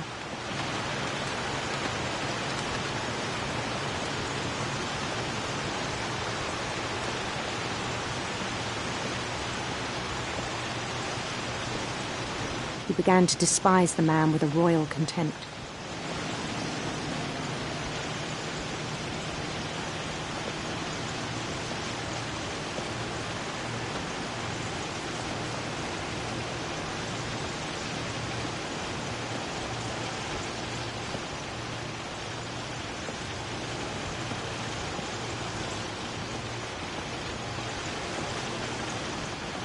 I still thought I could save him.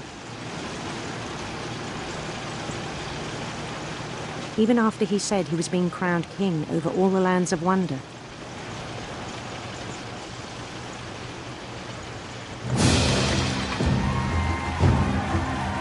The palace would be packed with his companions.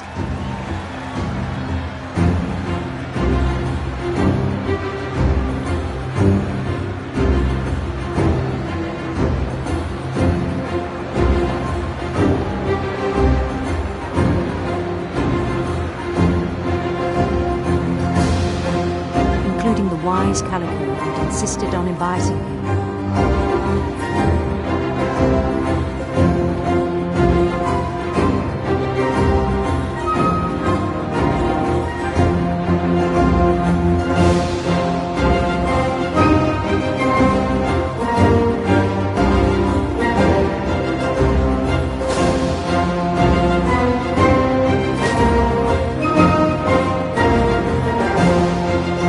Queen waited, holding his crown.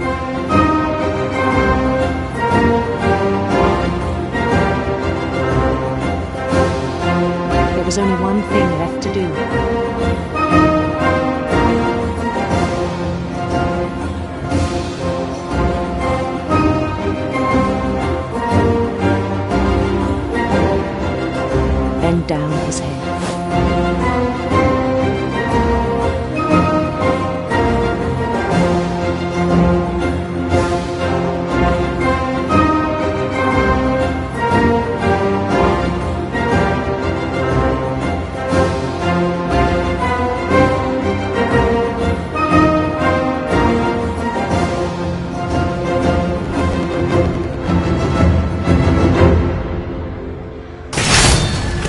rest, I think you know. Mrs. Finch, your son was a kind man who will be missed by all of us who knew him.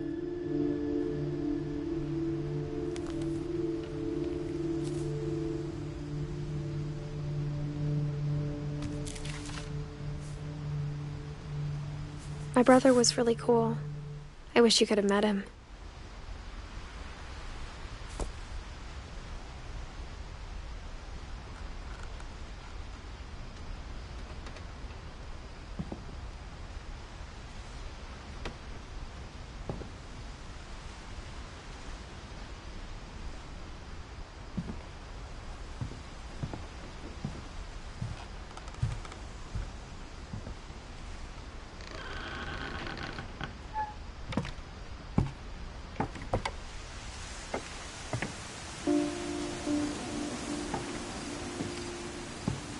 On the way back from Lewis's funeral, my mom told me to start packing.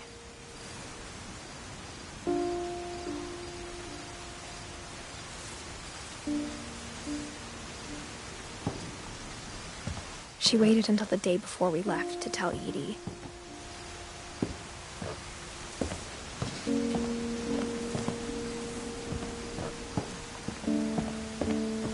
I'm not sure if she wanted to make it easier or harder.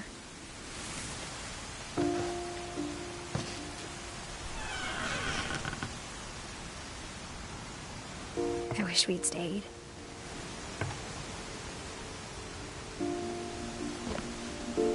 But I understand why we left.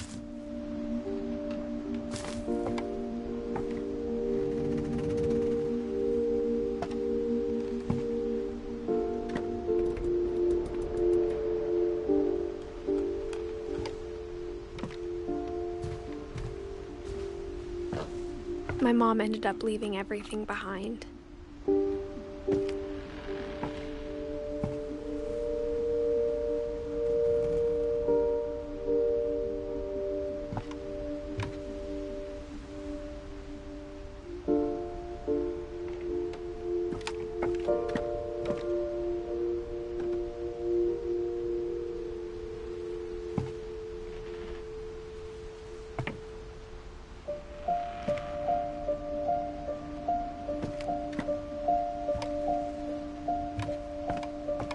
What happened that night had been coming for a long time.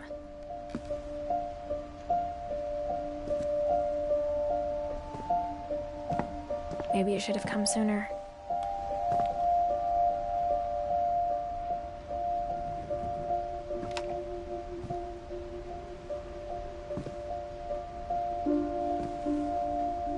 But it had to end one way or another. All that's left now is to tell you about that last night.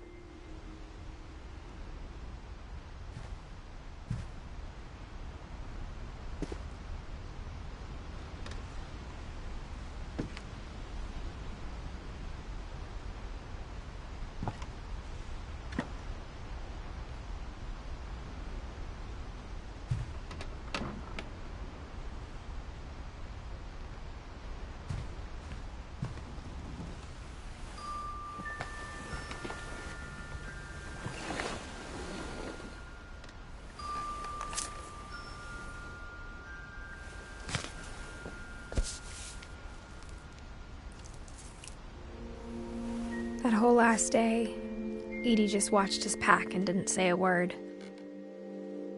Until supper, when she raised her glass and said, "To our final night together, and all our final nights apart." Grandma, you know what I said about alcohol. Some of your medications are very Edith, specific. I left a present for you in the hallway. Why don't you go open it? The grown-ups have to argue now. I'm sorry, you're right. We're all leaving tomorrow. Let's just enjoy our last... I'm not leaving. Edith, you're excused.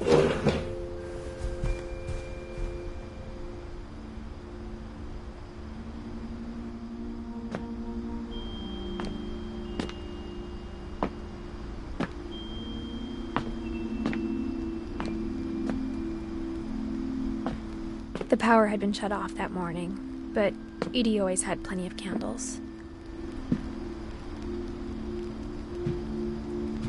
When my mom sealed the library, I don't think she knew about the other entrance.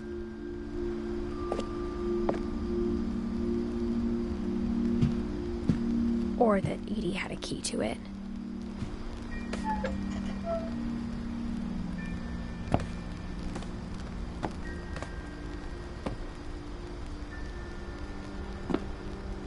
That thing you're afraid of isn't going to end when you leave the house.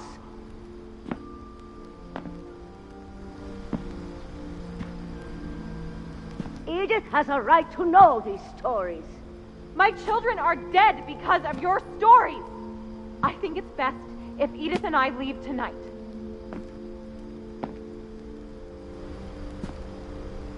We'll have the nursing home send a van for you in the morning, okay?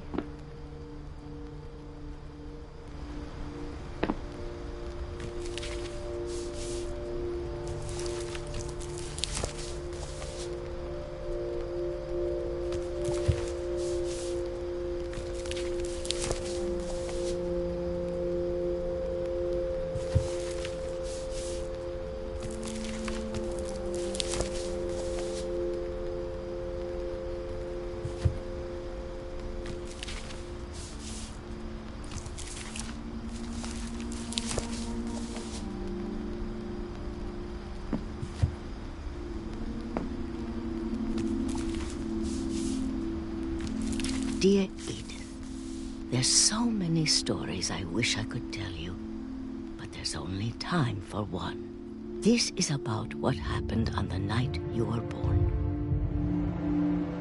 That night, the tide went way, way out. It was the first and last time I ever saw the old house aground.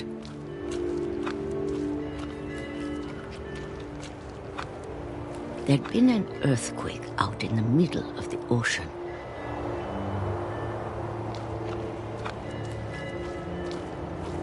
They called it the lowest tide in 1,000 years. God, it smelled awful. You know, I've seen that house every day of my life.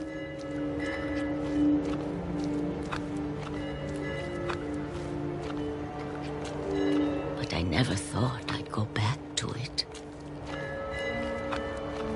When the fog rolled in, I lost my way.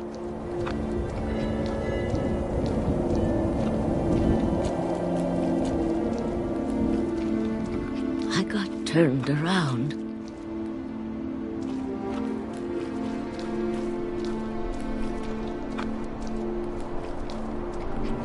I started seeing things.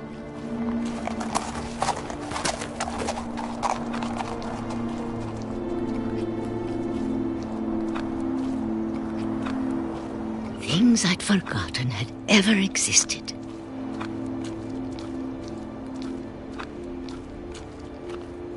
But when I saw them, they felt like old friends. That night, a lot of things came back to me. Or maybe I came back to them.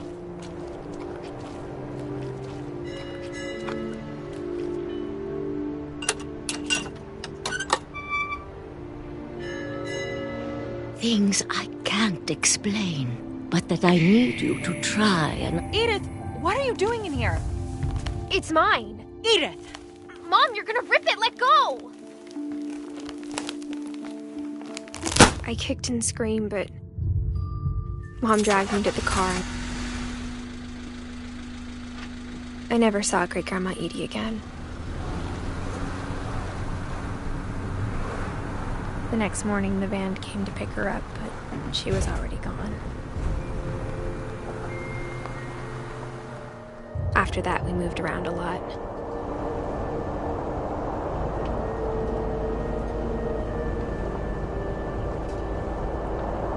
We both tried to make the best of it.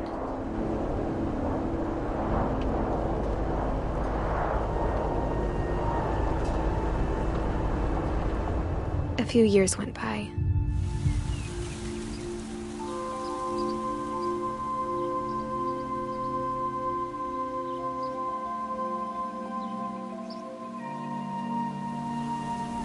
My mom didn't like to talk about it. But she started getting sick a lot. The rest happened pretty quickly.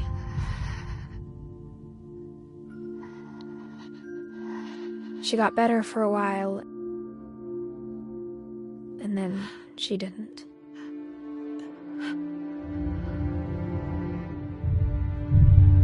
And then I was alone.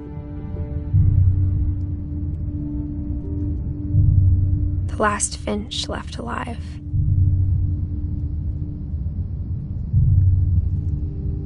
Until I found out about you.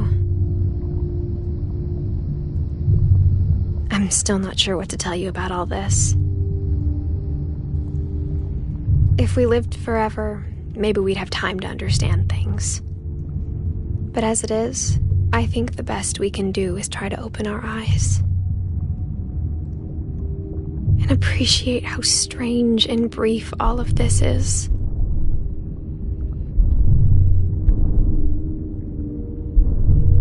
This journal was supposed to be for you.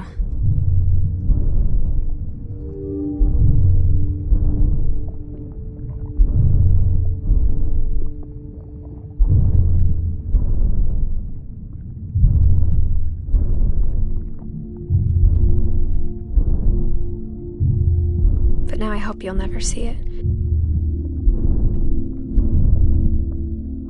I just want to meet you and tell you all these stories myself. But I guess if you're reading this now, things didn't work out that way.